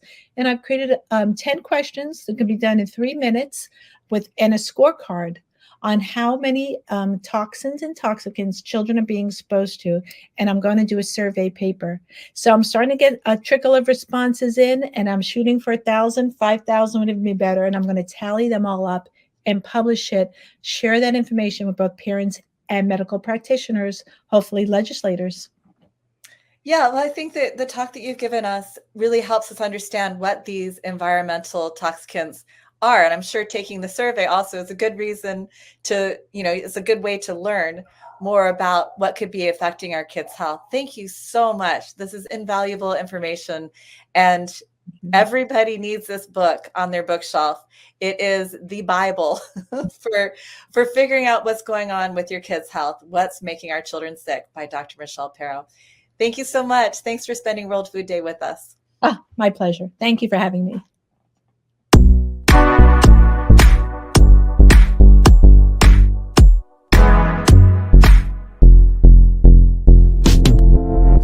Next up, we go to Washington, D.C., where I was able to interview Zen Honeycutt of Moms Across America and Kelly Ryerson, Glyphosate Girl, at the U.S. Capitol on a day that they were lobbying and actually getting legislation introduced to protect children from dangerous herbicides and pesticides. Hello, Zen Honeycutt and Kelly Ryerson. Hi. Hi, Hey, happy World Food Day. Happy World Food Day. Food Day. So tell us about what we just did. You took us to the Environmental Protection Agency. Why? Well, we went to visit the Pesticide Review Board again. I believe it was the 5th time over the past 10 years, asking them to not only ban glyphosate, which we know they probably won't do anytime soon. So please, we want them to stop allowing glyphosate and other toxic chemicals as a drying agent or as a pre-harvest weed killer on our food and feed crops. Very reasonable request considering that Europe just did that, and considering that that would eliminate about 80% of the American exposure to this carcinogenic, endocrine disrupting, nervous system damaging neurotoxin that causes liver and kidney disease and reproductive effects. It's very reasonable to ask them to do this, and that's what we went there for. So Kelly, you're a glyphosate girl. What is glyphosate? So glyphosate is the active ingredient in the weed killer Roundup. It is the most used pesticide in history. It is everywhere.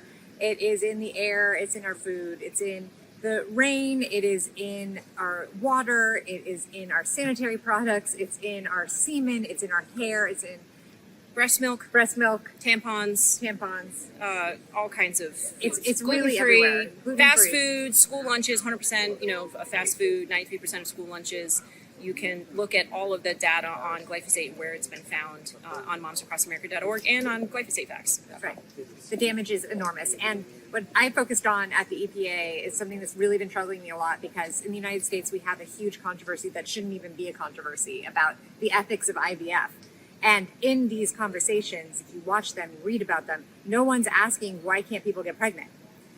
And if you look at the research, and I'm not saying that glyphosate is the only thing, but it's a significant endocrine disruptor. It's certainly impacting people's ability to get pregnant.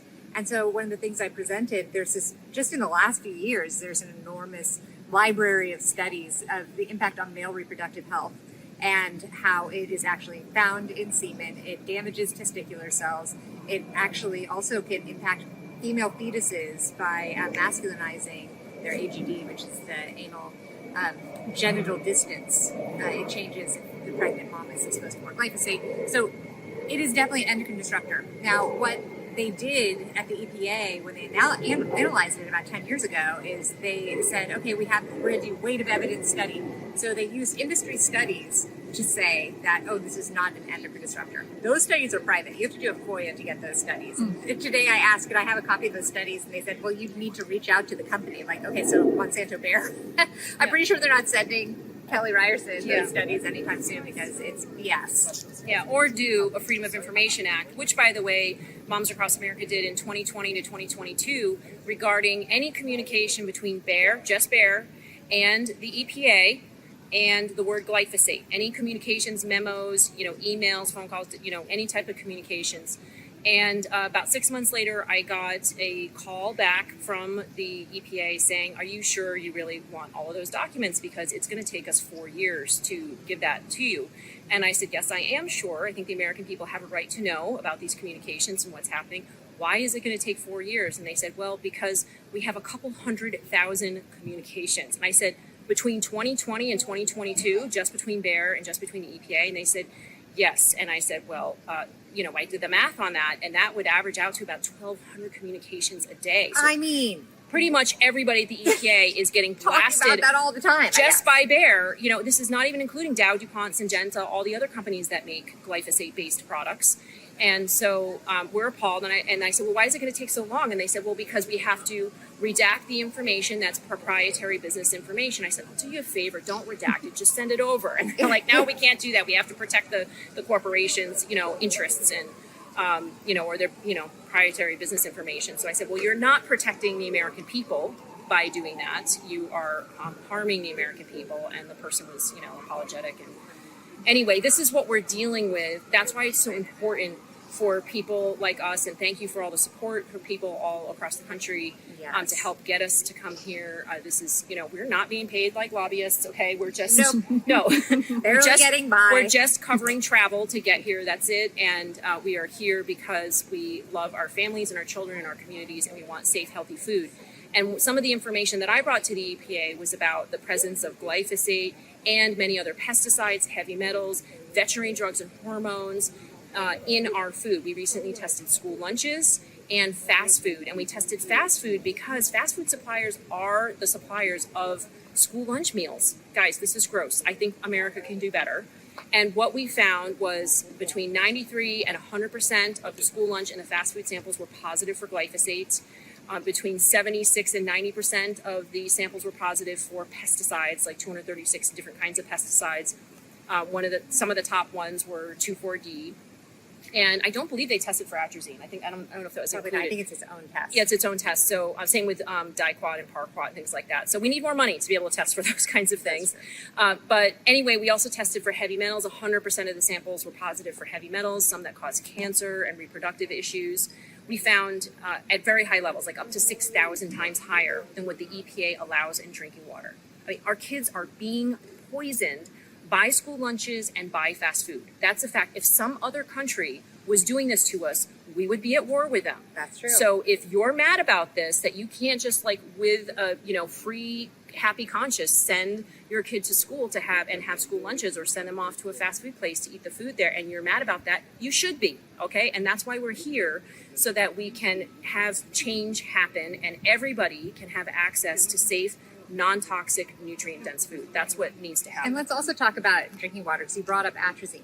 And atrazine is the second most used herbicide. It's the lesser known of the majorly used herbicides. This herbicide was banned in Europe in 2004 because it is so extremely endocrine disrupting.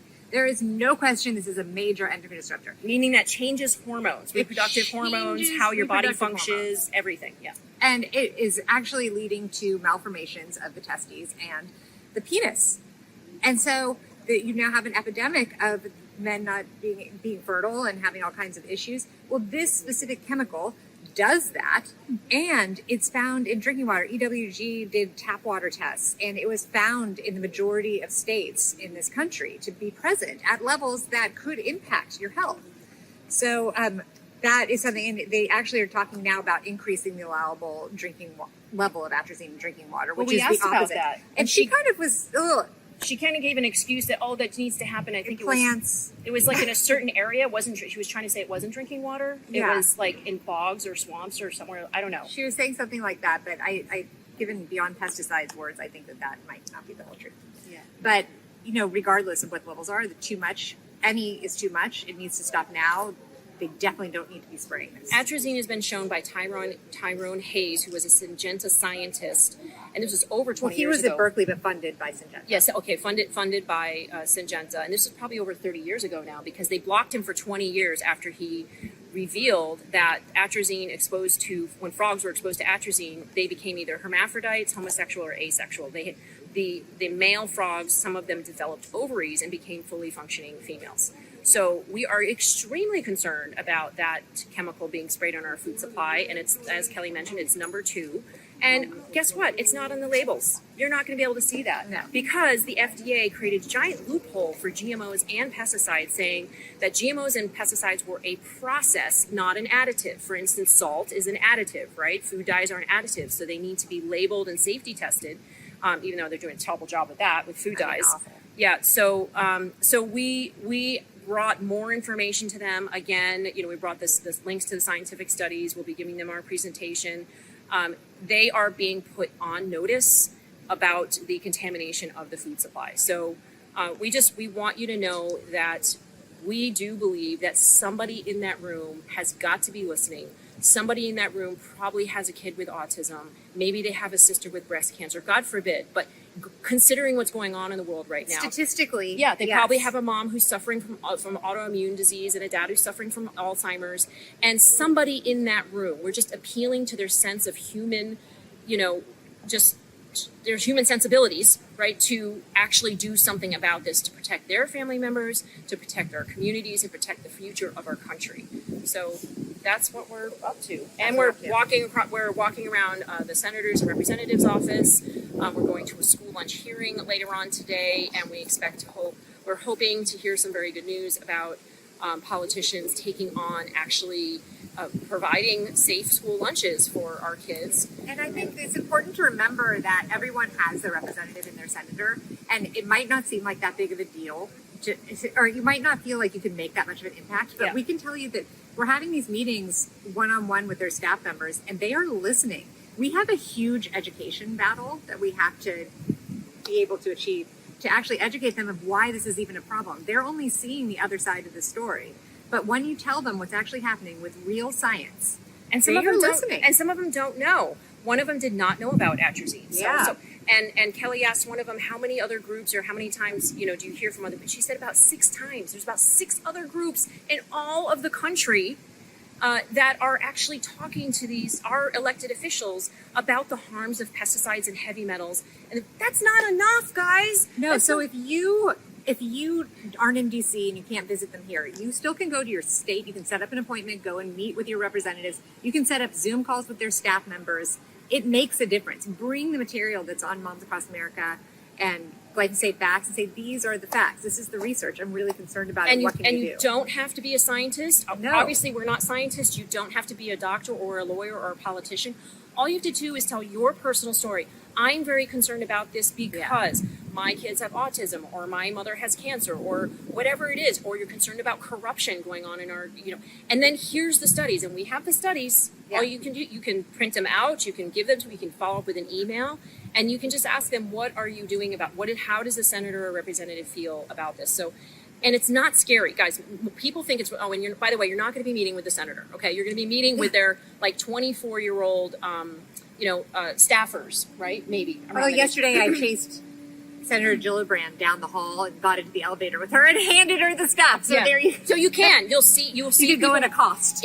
Walking down the halls of the Russell Senate House or Dirksen or Hart, it's kind of like when you go to a New York City party, like a VIP party at this top floor of some, and you're like, ooh, you kind of just feel cool, being there, who's who. You might be next to a rock star or an artist or something in New York City, right? But here, it's your elected officials. You walk down the hall and you pass, I don't know, Mark Rubio or Kirsten Gillibrand or whoever. And the thing is, you don't need a VIP pass to get in. You can go in. You can walk into any of these halls and any of these rooms and say, I would like a meeting. Making an appointment ahead of time is even better. But it's not scary. They're just people, as it turns out. You have a right to do this. So we really encourage you. Just start with sending an email or a phone call. And if you're in the area, either your local area or in DC, stop by. And if you want to do this, you can coordinate with Moms Across America. We would love to supply you with materials. We'd love to have a team of moms every month going to meet with senators and representatives and collaborating with people like OCA. We went today with Alliance for Natural Health and OCA and other just GMO Science. GMO Science was awesome, and they're the ones that helped get the testing done for baby formula, and we focused on the Baby Food Safety Act as well. We have to say that the Baby Food Safety Act should be passed because it would require heavy metal testing for baby food, but it should include baby formula. So that's because that's the only food that some babies eat for the first 6 months of life. So we're asking the senators and representatives to include baby formula in the Baby Food Safety Act and get that passed. Because guys, the FDA is not regulating any foods for heavy metals at all, except for lead in applesauce. They have some guidelines for baby food, which are not passed yet, and they're regulating lead in candy. That's it. And isn't that surprising? You would think the FDA is regulating for heavy metals, right? Considering that they're carcinogenic and can cause lifelong permanent damage. But no. And then you learn that the role of the head of human foods is a new role in the FDA. The head of human foods was not at the Food and Drug for the past 40, 50, 100 years. Since its establishment. This is brand new. Nobody's been doing that. Yeah. And so, but we do have to say that when we met with them about baby formula a couple months ago, April, the next week, Jim Jones, the head of the FDA, did tell CNN that they want baby formula included in the Baby Food Safety Act and other foods that young children are likely to eat. So we were really cheering. We were, because that was a win. That's great that the FDA wants that to happen. So now Congress and senators apparently have to get it together and make it happen. And that's why you are so important, because if you email, call, or meet with your congressmen or senators and tell them, hey, this needs to happen. Our babies should not be being poisoned. Our kids should not be being poisoned. I should not be being poisoned. Yeah, we should not be being poisoned. So it really does matter if you speak up. Yeah. You all put together an all-star cast for today's meeting. Can you tell us about the people you pulled together? Give us a little bit about their backgrounds and what they shared with the EPA. I'll name a few.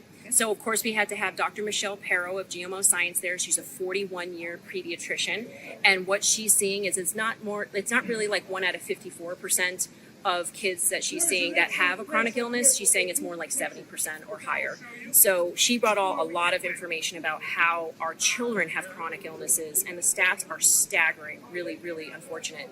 We also had Rob Verkeck from Alliance for Natural Health speak about the impact of glyphosate in farming. Also Alexis Bader-Mayer from OCA, very eloquent about the impact of glyphosate in farming and the soil and what's happening in the environment.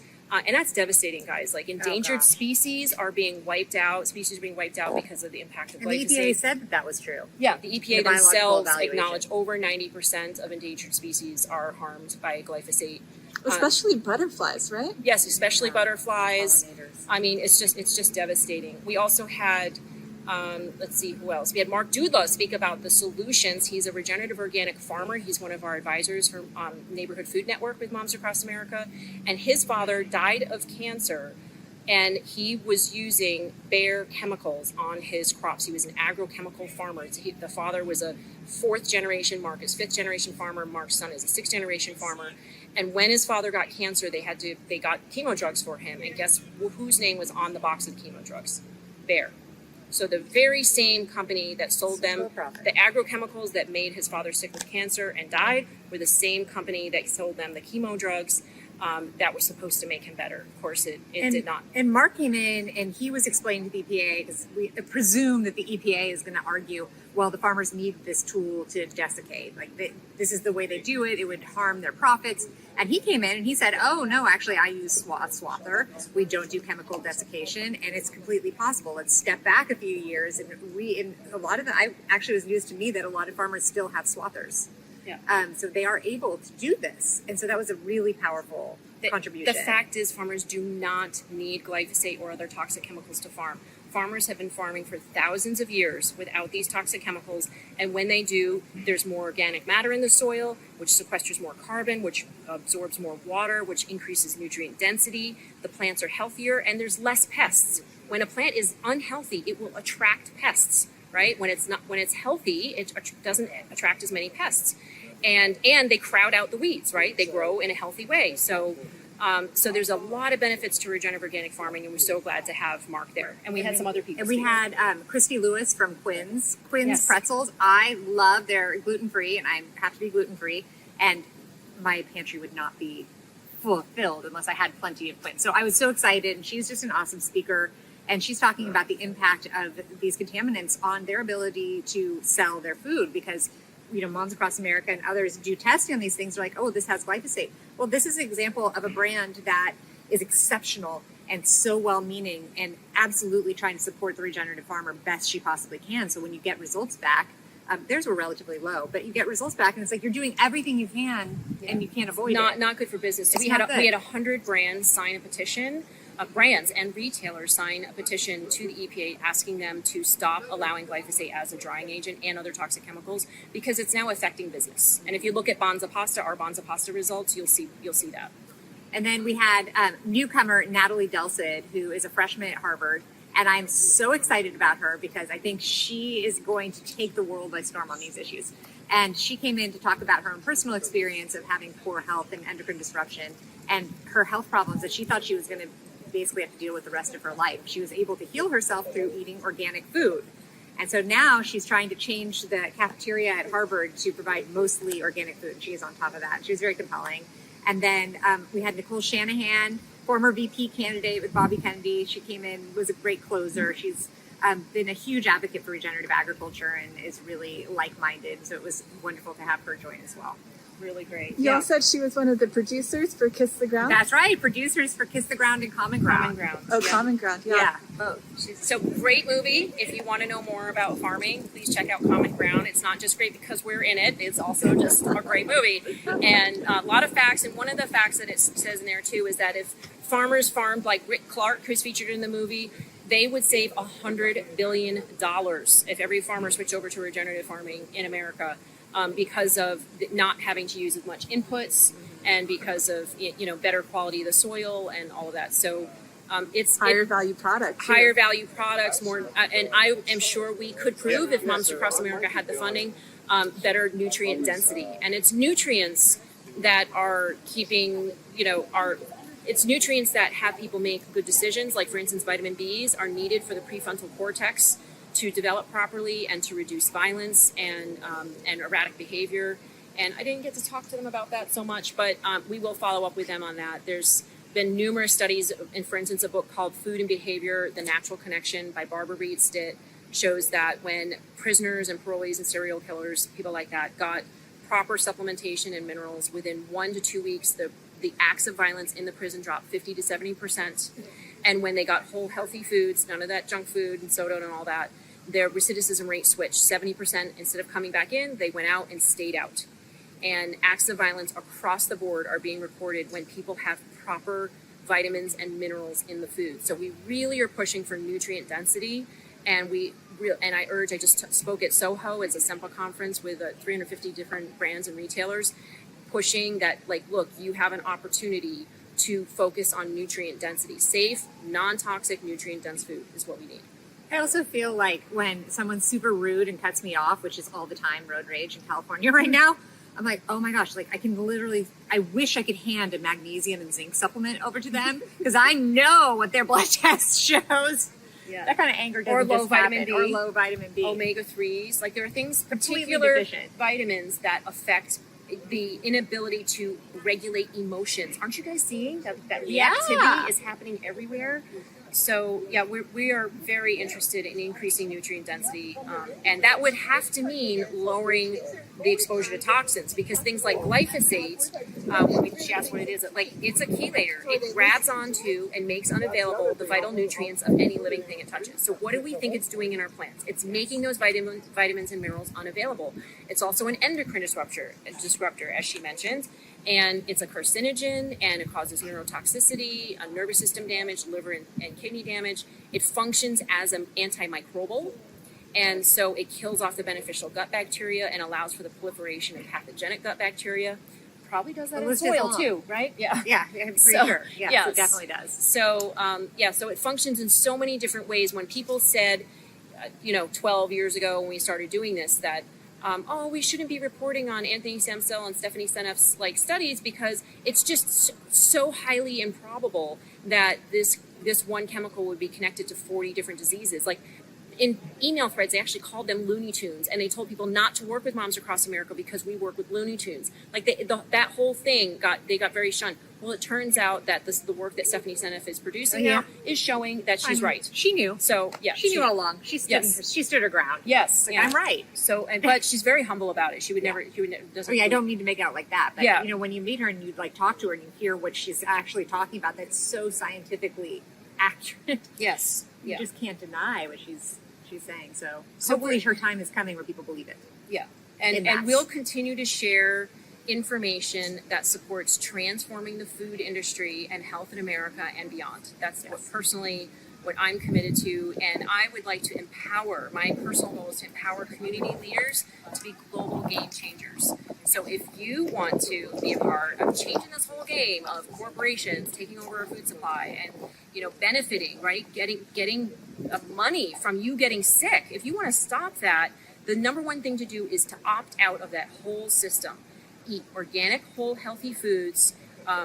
For the most part, stop going to Western medical doctors. Okay, go to herbalists and naturopathic doctors, holistic doctors, Chinese acupuncturists, people like that first. Try that first, and unless it's something really critical. Okay, unless it's something really critical. But I would say just don't you're dealing with a chronic ailment. Yeah, don't necessarily go to them first all the time, right? You check out other alternative tinctures and herbs and remedies and all that stuff. But number one, go organic. Eating organic will take care of a lot of different things. And if you are someone that's struggling with chronic disease, or you have a family member who is, I know how firsthand from my own struggles just how incredibly devastating it can be, because it just feels like there is no light. There's no light, and you think this is what you're trapped in, this is your body, this is just how it's going to be. And I can tell you that if you are your own researcher and you start digging into things, you start reading books, you start reading people's personal blogs, and you don't even have to run this stuff by, you don't have to say to your conventional doctor. Now, I saw 20 and I still didn't have my results except a lot of drugs on me. But you need to trust your gut and start talking to functional doctors. Functional doctors have been trained in these issues that are a little bit different than Western doctors, but they still are educated at a medical school. but they know the secrets to healing, and they know the microbiome, and they know how to detox your body in a safe way. And so that was the way that I found healing. So just don't give up hope. If the Western doctor you're seeing right now is saying, well, you're just going to be on drugs the rest of your life. That's just how it is. Yeah, that doesn't have to be, that's the way it is. Doctors told me my son's allergies would get worse. He could eventually die from them. And that's not true. He actually got better, and he hasn't been to a doctor in 10 years for any other reason except for, for sports checkups. And he had COVID, one day coughing, that was it, slept, and he was better. So you can improve your health, you can get better, and we're getting rained on, so we should probably wrap up. All right. Thank you so much, Kelly Ryerson, Zen Honeycutt. Thanks for bringing us to DC. Thank you.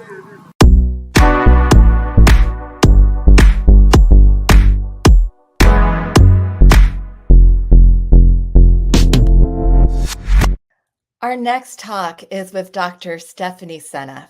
She is a world-renowned expert on glyphosate, the author of Toxic Legacy. And I had her break things down to make it really simple for those of us like me who are not scientists. You'll really have a good chance of understanding the science of glyphosate listening to this talk.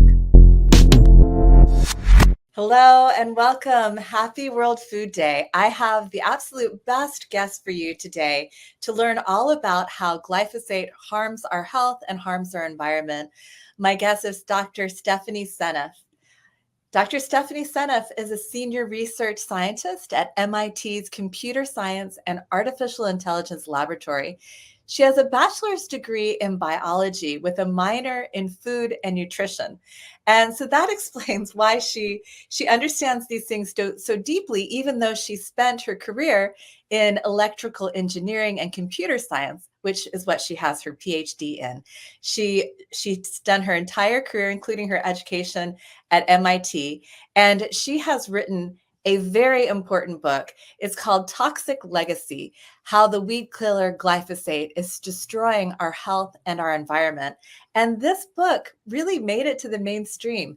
It was listed on the Best of 2021 list for Kirkus Reviews.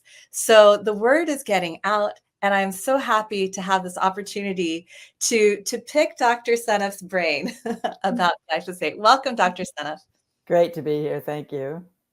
So, Dr. Seneff, the most recent talk that I saw of yours was at the Children's Health Defense Food Summit, and you were mostly focused on the environment, but you quickly summarized the main things that you've discovered in your research on glyphosate. And so I want to start there.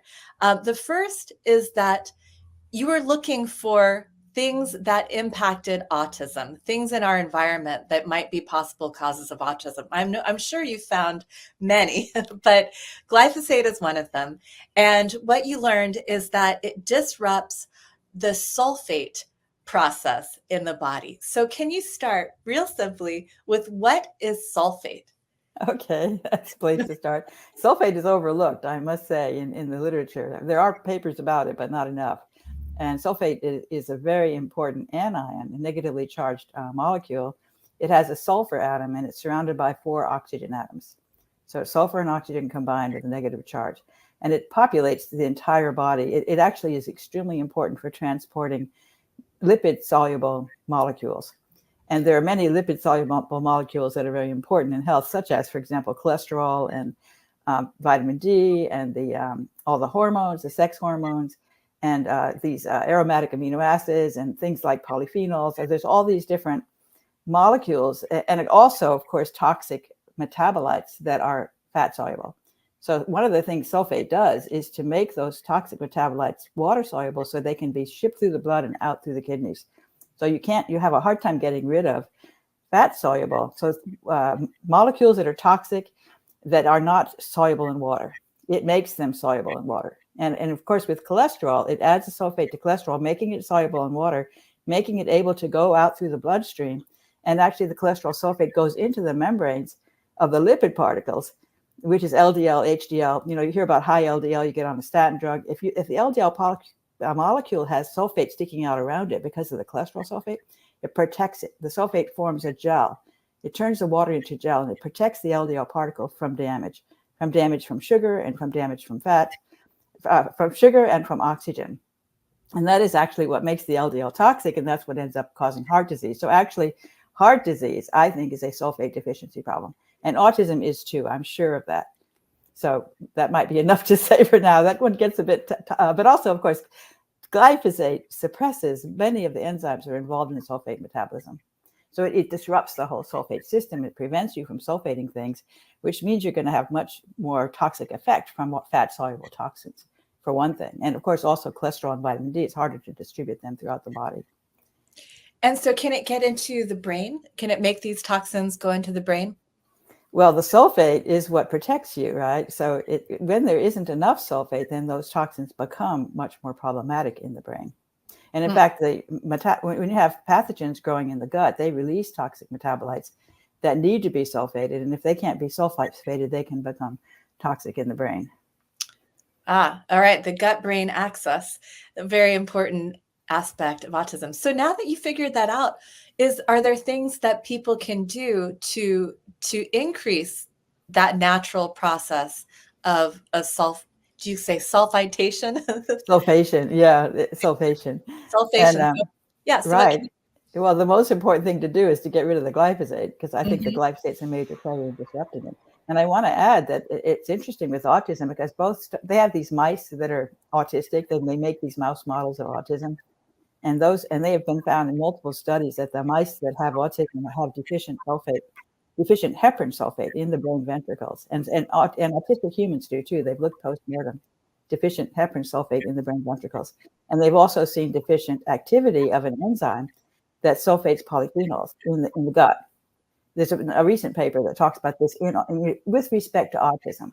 And these papers are not talking about glyphosate because they're not aware that glyphosate disrupts the sulfate system. So when you connect the dots, you can figure out that the reason why these kids don't have enough sulfate in their brain, I think a major player is glyphosate. And I think glyphosate is the primary cause of the epidemic. As you say, other things cause autism. I think glyphosate is the reason why the rates are going up, the primary reason. Yeah, it makes sense that it would be a systems thing and that it would be something that would accumulate the impact of toxicity or toxins within your system. Are there any supplements that people can take, like aside from detoxing and trying to have a totally clean diet? Anything else that you can do to increase the process? Well, certainly getting a high sulfur diet is important. And actually, many of the autistic kids are sensitive to sulfur. So they tend to avoid sulfur-containing foods. And the reason why they're sensitive is because of glyphosate disrupting those enzymes. Or they could have defective versions of those enzymes from genetics. But a lot of people complain about they can't eat foods that contain sulfur. They're trying to avoid sulfur-containing foods. And they get a sulfur-deficient diet as a consequence. And then that propagates into the whole system, because if you don't have enough sulfate lining your blood vessels, your blood's not going to circulate well. It depends upon those sulfates to create that gel that makes a slick layer that the red blood cells can just slide through as they go through the capillaries. It's extremely important for many, many reasons, the heparin sulfate. It also facilitates uptake of different important nutrients for the cells. So many things that it does. And I think that most of us are sulfate deficient because of this chronic exposure to glyphosate. And that's causing, blood problems as well as autism and heart disease and many other things. But getting back to what you can do, I mean, there's sulfur-containing foods. Eating seafood, for example, is a good source of sulfur. Organic eggs are a wonderful resource. You're looking for nutrient-dense foods. So you want to eat foods that are high in sulfur. And, of course, also the minerals and the vitamins and all of that. We have a vitamin and mineral deficient diet, especially if we're eating all processed foods. So stay away from processed foods, eat whole foods, make sure they have a certified organic label. These are all really good practices. Food is medicine. And I think the most important thing is to change a diet to be healthy. There are supplements you can take, and there's a lot of them that I list on a slide. Methylsulfonylmethane is an interesting one, MSM. You can take chondroitin sulfate, glucosamine sulfate. So that's giving you the sulfate. They always talk about getting glucosamine, but you're actually getting the sulfate as well. And there's magnesium sulfate, which is actually Epsom salts. I actually am very fond of soaking in bath water with Epsom salts, throwing a little bit of Epsom salts into the bath water. The sulfate gets absorbed, magnesium and sulfate. And magnesium is also another problematic mineral that is often deficient. So you get magnesium and sulfate through the skin. Doesn't involve the diet at all. So that's a great way to get sulfur if you've got a sulfur deficiency problem in the gut. But I think if you go organic, you might get rid of your sulfur deficiency problem. So that becomes very important to go organic. So eating organic food, eating foods that are rich in sulfur. I think also eating a high fat diet, especially animal fats, and a lot of people are surprised by that. That actually, fats are very healthy. They're very important for the brain.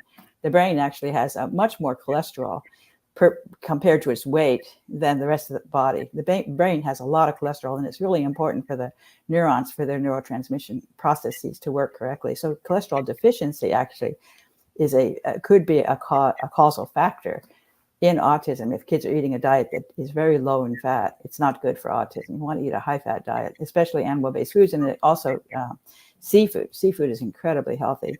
And I know the kids maybe are picky eaters, and so they're not maybe inclined to want to eat seafood, but fish, and also, of course, shellfish. Yeah, I heard about that also with Alzheimer's, that there was a link between cholesterol lowering drugs and Alzheimer's because of that problem of the brain needing that cholesterol. That's right. It's really, it's absolutely the case. I'm actually so frustrated with the mainstream for this extreme messaging that says, don't eat foods that contain cholesterol. It is really the wrong message. Even for the heart, it's the wrong message. I feel very confident about that. The problem is the cholesterol can become problematic if there's not enough sulfate. And that's what the problem is. It's not the cholesterol, it's the sulfate, because that makes it hard to transport cholesterol. And you have to package it up inside LDL particles. The liver has to package it up inside the particles because it's not water soluble. And those particles are vulnerable because they don't have sulfate in their membrane, not enough sulfate, because of this deficiency problem. So they get attacked. So when the LDL particles get attacked, they become oxidized, they become glycated, and then that's when they start to gather in the vessels that are feeding the heart and cause clogging of the arteries because of a lack of sulfate, not because of too much cholesterol. Oh, gosh. If only everyone knew this, we would all be so much healthier. Yeah, this really makes sense. All right, I want to go on to the second major discovery that you made relating to glyphosate, and that it was that glyphosate substitutes for the coding amino acid glycine. So first start for folks like me who didn't take any science classes in college. First, what is glycine and what does it mean to have a coding amino acid? Okay, good. That's a good place to start. And it disappoints me that people don't learn that in like 8th grade. They should learn about the DNA code and how the proteins are assembled like beads on a string according to the code. It's a 4-letter code, and then they're parsed 3 ways. So you've got three-letter sequence, and the order matters. So there's GGX is codes for glycine, and G is not glycine. That's the guanine. That's the nucleotide. So you have the nucleotides. The 4 letters are nucleotides. They represent 4 different nucleotides, and the whole DNA is only made up of those 4 nucleotides. It's quite parsimonious, really. But the code is by putting them together in patterns, and each pattern signifies a particular amino acid. It's really elegant. It's a very elegant code. I remember learning about it when I was a kid. It first came out. It was a big news. Watson and Crick, discovering the DNA. I was maybe 10 years old. I was so excited to see that. So it kind of, it attracted me to biology, I would say, the DNA story, which is so amazing. And so you basically run through this ticker tape, taking 3 letters at a time, and then turn each one into an amino acid. So then you have the amino acids all are like paper dolls; they hold hands, and this long sequence of amino acids that becomes a protein, and it can be over 1,000 amino acids all strung together to make one protein. So they're pretty amazing, and then the amino acids are on a string, and then they have to fold. And of course, folding is really complicated too, and that's something we don't really understand exactly how they manage to fold into the way they need to be. But the whole process is practically a miracle. And glycine is one of those coding amino acids. There's about 20 of them altogether.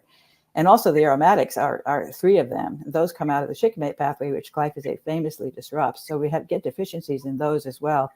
Glyphosate is a glycine molecule. It's a complete glycine molecule, except that there's a missing proton from the nitrogen, and it's replaced with something called a methylphosphonate. So it's a bulked up glycine molecule, but it has the exact shape that you need to fit into the glycine code. And therefore, it can substitute for glycine when the protein is being assembled according to the code. Does that make sense? It does. So does it have to get into the cell? It has to break the cell barrier, get into the cell, get into that process where you can explain it, but the DNA and the RNA are making proteins. Yeah, right. And then so they're trying to find a glycine and they find a glyphosate instead and they put it in there.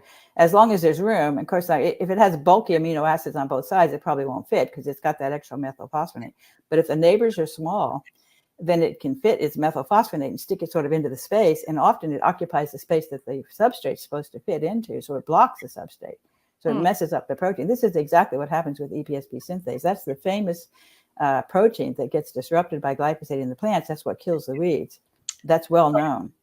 So it's designed, is it designed that way? That's the Well, they don't claim. Their evidence is overwhelming. And I have a whole chapter in my book that addresses the evidence from their studies. The agrochemical industry's own studies show that glyphosate suppresses this enzyme, but it doesn't suppress it if it has an alanine there instead of the glycine. So there's a glycine that sits at that place where it binds phosphate. Phosphate is in the substrate, PEP, phosphoenolpyruvate. And so there's room for that phosphate, which is critical for the enzyme to do its job. But glyphosate comfortably slips its methylphosphonate unit into the phosphate spot. And now the substrate's blocked. It can't get close. And the enzyme's dead in the water. So glyphosate completely kills that enzyme. It can't work at all if it's substituting for the glycine. But if you change the code so it's alanine instead of glycine, alanine is sort of the closest amino acid to glycine. It has an extra methyl group, which gets in the way and causes trouble, but the protein still works better than it would. It doesn't work as well as it would without that alanine, but it's not nearly as bad as having glyphosate because that's a much bulkier extra thing that's stuck in there. So when the protein has alanine instead of glycine, glyphosate can't work on it at all. It completely doesn't work. And they know that. They've studied it. They found out it just completely kills glyphosate's effect on that protein. And that's how they figured out to do the GMO crops, because they stuck alanine there instead of glycine. That's what protects the crop from glyphosate, by getting rid of that glycine. So to me, it's Occam's razor says the answer is that it's substituting for the glycine in the protein itself. But they're not saying that. They have tremendous evidence that that's what's going on, but they won't say it. They say that instead glyphosate's getting in the way of the phosphate. It's blocking the substrate. It's becoming a substitute substrate, is what they say. But it's not correct, because it wouldn't cause it to completely be unable to work if you change the code. The easiest answer to that is that it's substituting. Also, it's known there are many toxic substances that work by substituting for amino acids during protein synthesis. This is not the first time that's ever happened. And they know that. So I don't know of any other molecule that substitutes for glycine, but I know of many other amino acids that can get substituted to cause severe disease. I think the story that Monsanto tells is that they just accidentally found that there was a bacteria that could withstand glyphosate application. It was just like out there in their dump pile. Yes. That's probably apocryphal, right? Because I know. Yeah, I guess we don't have to say more. People can make up their own minds about that. But yeah, so this is why. So I remember reading your paper about the shikimate pathway, and you listed so many different, very common problems that have become common since glyphosate was introduced into our food system, since we created, or not we, but Monsanto created the genetically modified crops that withstand extra amounts of glyphosate, and then all of the different things that have happened since then, the Roundup resistant weeds, using Roundup as a drying agent prior to harvest on all kinds of crops, even the ones that aren't GMO, using Roundup to terminate cover crops. Like, they have just found so many ways to use Roundup, and all of these ways just happen to mean that you have to continuously use more and more Roundup. There doesn't seem to be a limit in terms of their system to when the amount of Roundup being used might stop or ever decrease. So it's a very insidious business model. But then you figured out that this glycine insertion, this problem that glyphosate causes to plants, and I guess you said this is not just plants and animals, it's fungi, it's all kinds of microorganisms, it's the soil life, it's everything. Everything needs to use glycine, right? to make protein. Right. And then everything is getting its protein making capacity broken by this chemical. So why don't you give us your favorite example of that? You already gave us one, but you can tell us a little bit more about, or maybe the light bulb moment. I really love to hear that story. Like when you figured that out, then it must have set off a lot of light bulbs, because you Yeah. know how important glycine is in protein creation. So it must have, I mean, and probably you haven't finished going through all of the proteins that require glycine that glyphosate might be disrupting. That's right. And in fact, I've been rummaging through the literature looking for glycine susceptibilities forever. Ever since I discovered glyphosate, I look for proteins that have glycines that have to be glycine. If it's mutated, the protein's dead in the water, especially if it's mutated into aspartate or glutamate, because those two are both good models for glyphosate. If you substitute aspartate, it's similar because it's bulkier, it's got a negative charge. It's a model for glyphosate. So I find proteins that are destroyed if that glycine becomes aspartate by the code change, in a genetic mutation. And it's interesting because I keep discovering new ones. And one that I only discovered recently, within the last few months, is a dehydrogenase. It's a dehydrogenase that works on fatty acids, and it's actually essential for fatty acid oxidation in the mitochondria. And if that enzyme is broken, then the body can't use fats. It disrupts the body's ability to use fats as a source of energy, which could force you to have discomfort in eating fatty foods, and you would want to eat a non-fat diet. It actually is. So when you have a genetic mutation in that dehydrogenase enzyme, there's a characteristic disease that's very severe. And these kids are born, they have failure to thrive. And they're very picky eaters. They have a lot of food issues, and they have cognitive dysfunction that looks a lot like autism. They have basically autistic features, and typically they don't make it to they die young. They die very young. These kids that have this genetic mutation. Now, so glyphosate doesn't kill every single version of that enzyme, only the ones that get infected with glyphosate. So it's a milder version of that same condition. But I think that one enzyme, that dehydrogenase, can explain a lot about autism, and autism has actually been associated with the production of metabolites of fatty acids that are toxic. Like, for example, people talk a lot about omega-6 fats, and Mercola is big on saying don't eat the seed oils. All this messaging about the seed oils. Well, the seed oils are going to be a problem if that enzyme's not working, because they go down a different pathway and they produce these toxic metabolites that then cause, for example, fatty liver disease. So this condition causes fatty liver disease. And in fact, when a mother is pregnant with a child that's defective with a gene defect in this particular gene, the dehydrogenase, the mother develops fatty liver disease during pregnancy. It's really interesting. And fatty liver disease is one of those conditions that's going up dramatically in step with glyphosate. And there have been studies, both in humans and in mice, that show that glyphosate causes fatty liver disease, even at very low doses. So it's sort of connecting dots. And I knew enough. By the time I discovered this particular enzyme, I'm like, oh my God, this is so perfect for explaining autism as a consequence of glyphosate, because of this defect in the ability to metabolize fats, which also impacts the mitochondria, because the mitochondria, normally fats are a terrific source of energy. They're better than sugars, for example, as a source of energy. But when you've got a broken version of that enzyme, you can't do it. You're going to get in trouble. Would that make you crave sugar?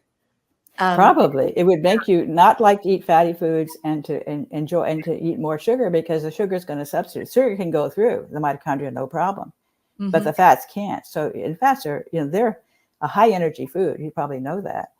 They have a lot of calories for their size. So people tend to go on a low fat diet if they're trying to reduce their calorie load, Wow. All right. So I'm wondering where to go from here, because this is so fascinating. I'm using all of my concentration just to understand it. I know. Sorry. Of course, the microbes, are crucial. That was where I started. And the first paper I wrote about glyphosate was about the gut microbiome and its disruption by glyphosate. And that is very clear. I understand quite well now. The bacteria that are really essential in the infant gut are very sensitive to glyphosate. Lactobacillus and bifidobacteria, they're very sensitive. And then when they get killed off by glyphosate, then the pathogens start to overgrow. And that's how you get inflammatory gut, because you get the immune cells attacking the pathogens. The pathogens are producing metabolites that you can't deal with because you can't sulfate them. Also, the liver type enzymes, the cytochrome P450 enzymes in the liver that are there to metabolize these toxic, to take care of them, to remove them. Those enzymes are also suppressed by glyphosate. So when the sulfation is suppressed and when the fatty acid is suppressed and when the glutathione is actually suppressed as well, glutathione is a really important antioxidant. That's why you get liver disease. So all these things, they all fit. It's a beautiful story, really. I love biology, and I feel like I've figured out a lot of it. I'm not done yet. I'm still working on it, but I think a lot of it makes good sense to me. And there are all these diseases. I think diabetes is another one. There's many papers that have come out in the last few years, just since 2017. I almost can't keep up with them anymore. Wow. That are showing glyphosate's true colors. And they're finding Alzheimer's, they're finding autism, papers about autism and glyphosate, papers about fatty liver disease, papers about transgenerational effects where the great-grandmother gets exposed and it has effects on the great-grandchild. It's amazing. This was in mouse studies. So they're really starting to notice that this molecule is not innocent. And I think the researchers hopefully will finally get enough of these papers published that the lawyers will be able to make a case. And they're already working on the non-Hodgkin's lymphoma quite successfully. But I would love to see enough research on connecting glyphosate to autism to start to get lawsuits around that, because I think that would really take that molecule down. It would force the industry to stop producing this molecule, which is where we need to go. We need to get the industry so uncomfortable with producing this molecule that they won't sell it. Not because even the lawsuits could drive them out of business, for example. Mm-hmm. You don't need government regulation. Right. Yeah. So non-Hodgkin's lymphoma was linked to glyphosate. And then finally, the World Health Organization's IARC committee, and I think I forget what that stands for. It's the cancer committee. They finally said that was a probable carcinogen. But of course, I'm sure you know that the EPA had done that back in the 1980s. And then Monsanto came back and changed the EPA's mind with a lot of exactly.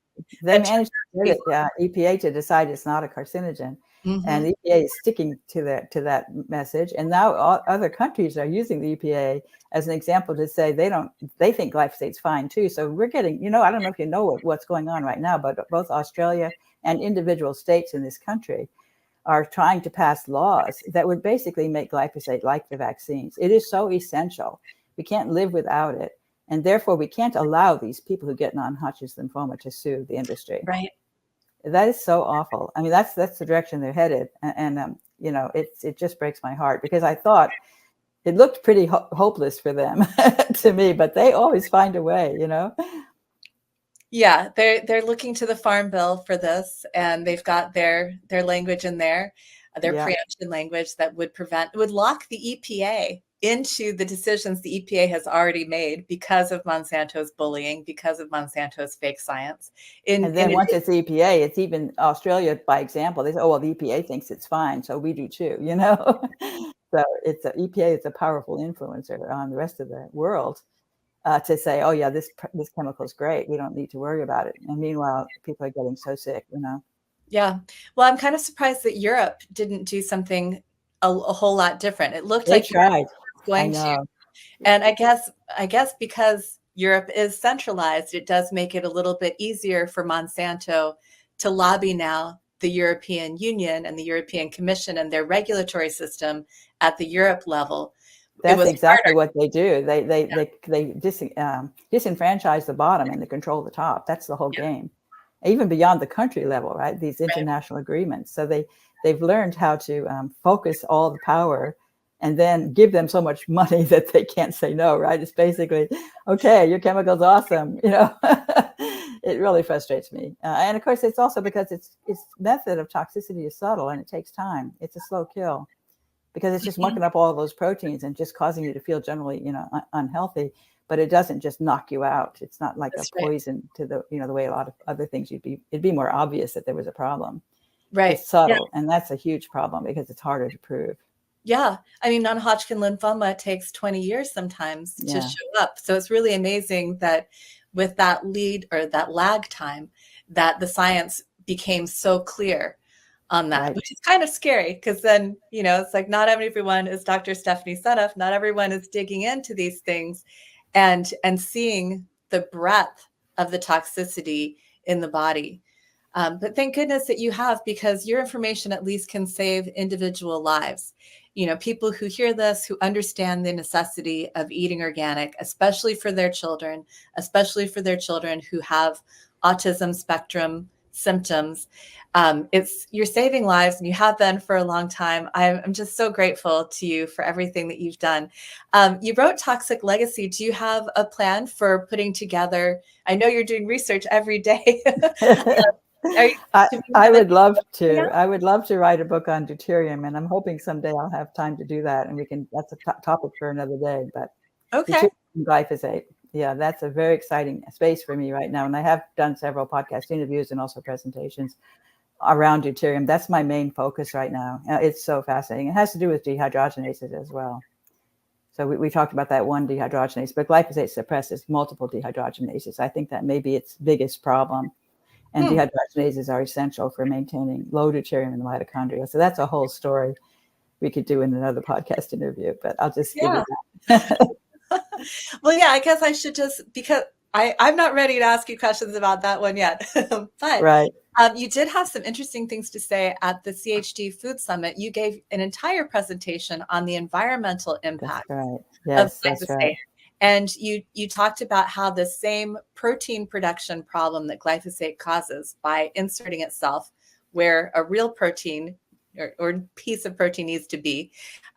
You said that impacts a plant's ability to use carbon and nitrogen from the soil. That's right. That blew my mind. I was not expecting that one. Maybe you could say a few words about how that works. Yeah, and of course, pulling carbon dioxide out of the air and turning it into organic matter, that is so important for climate change. You know, we have too much carbon dioxide, and we also have too much nitrous oxide. Both of those are consequence of the plants not being able to utilize the carbon dioxide and the nitrogen that's available to them from the air, you know, and so that's messing up the air in a big way that's causing the climate change. I think glyphosate is a much bigger player in climate change than we realize. And papers have shown there's a protein called rubisco, which has what I call a glyphosate susceptibility motif. And my book explains what that is. It has to do with the glycine. And that rubisco is the most common protein on the planet. And it's only found in plants. And plants use it as a critical enzyme for photosynthesis. So and it was like 25-fold, reduced by 25-fold in an experiment where they exposed GMO soybeans to glyphosate, and it caused a tremendous reduction in rubisco, which is really disturbing because that means that the plants can't grab the carbon dioxide out of the air as efficiently as they should, and which of course means more carbon dioxide is going to stay in the air. And the nitrous oxide is actually 100 times worse than carbon dioxide as a greenhouse gas, maybe 300 times worse. And so, and nitrous oxide is produced when they can't take up the nitrogen, and the bacteria that support nitrogen uptake are getting damaged by glyphosate, and it's disrupting the ability to take up the nitrogen. It's a particular enzyme that turns the nitrogen into ammonia so the plants can grab it. That enzyme is also suppressed by glyphosate. So it's really scary to think about these major enzymes in the plants that are going to be disturbed. And there's another one in the shallow seas. And this was all part of that talk. And I only discovered this one recently too. And it's really fascinating because it makes a molecule called dimethyl sulfide. And dimethyl sulfide, these organisms, archaea in the, I think I'm not sure if they're archaea, but they're microbes in the shallow seas that make dimethyl sulfide. And dimethyl sulfide is actually something that seeds clouds. And so those guys the dimethyl sulfide making guys get hurt by glyphosate. So it reduces their numbers in the shallow sea. So when you've got all the glyphosate coming out of the Mississippi River and going into the Caribbean, and then those microbes are getting killed off, and now they don't make as much dimethyl sulfide, you don't get as much cloud seeding, you get a lot more sunny weather, you get heating up of the oceans, and now you destroy the coral. So I think that's all connected. Mm-hmm. Yeah, it's got to be. Yeah, that's so disturbing. But it's such an insidiously criminal, evil business model because, you know, Monsanto said, oh, we're going to genetically modify the crops so they don't need as many pesticides. And of course, with that, they were talking about the crops that produce their own insecticides. So we Right. can eat the insecticides, the bees can eat the insecticides, everybody can eat the insecticides growing in the plants. But they didn't mention that, of course, their business model for the GMO herbicide tolerant crops was going to be to sell a lot more herbicide. But it never occurred to me that this would also mean that farmers need more fertilizer, that they would just Right. keep using more fertilizer as all of the nitrates run into the water. Exactly. Yeah. Yeah, it's a mess. Much. Anything else that you want to say before? Well, I have hope for not the government, but the individual, in the bottom up grassroots. People need to go organic. They need to tell their friends, their family, their neighbors, go organic. Don't use glyphosate on your yard. Spread the word mouth to mouth.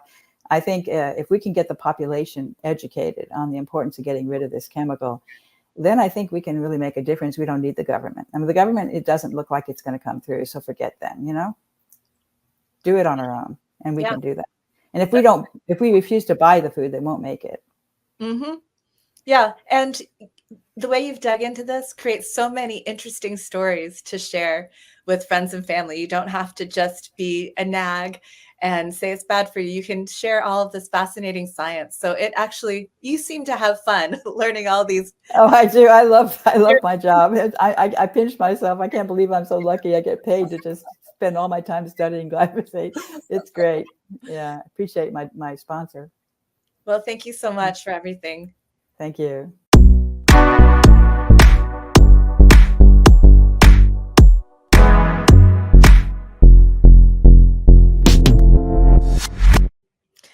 Our next interview is with Tim Weiss.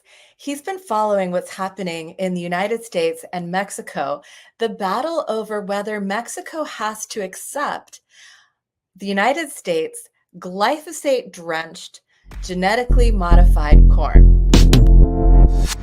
Hello and welcome to another interview at the People's Food Summit. And today we have the pleasure to be interviewing Timothy Weiss. Tim, I'm going to do a brief introduction. You got a very impressive curricula, so I'll try to synthesize it. But Timothy Weiss is a senior research fellow at Tufts University's Global Development and Environment Institute, where he founded and directed its Globalization and Sustainable Development Program. He's the author of Eating Tomorrow, Agribusiness, Family Farmers, and the Battle for the Future of Food. He has served as a senior advisor at the Institute for Agriculture and Trade Policy, IATP, and at the Small Planet Institute, where he directed its Land and Food Rights Program. Tim, it's a pleasure that we have you here. It's really an honor.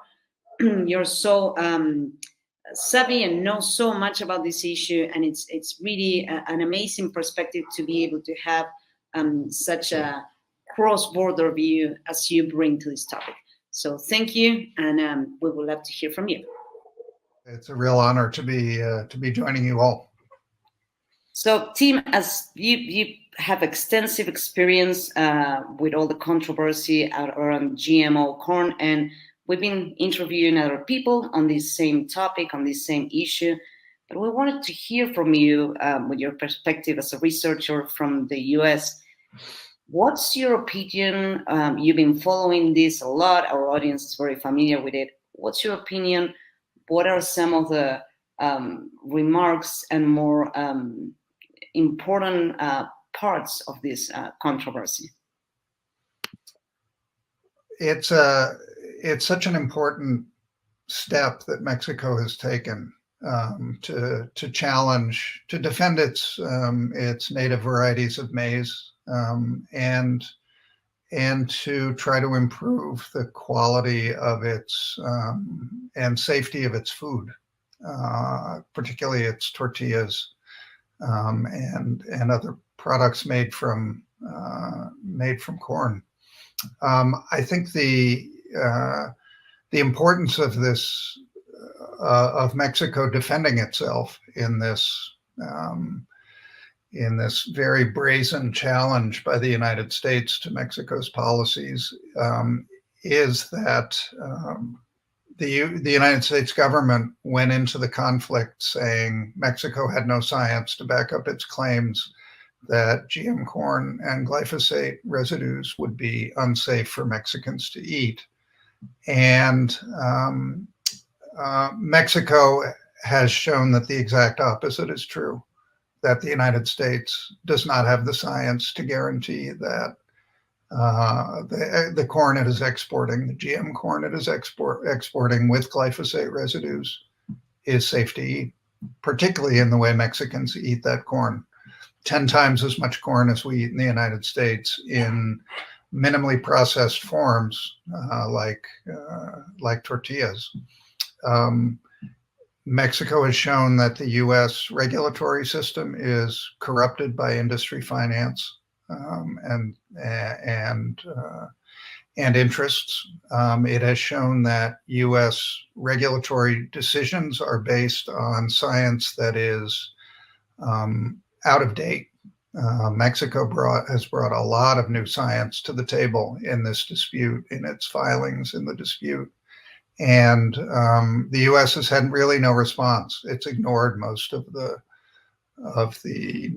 more recent science that has shown very clear evidence that precaution is warranted both in relation to exposure to glyphosate in residues and in relation to different types of GM corn that could pose risks to particularly the digestive tract in mammals. There is relatively recent evidence from the peer-reviewed literature that shows that.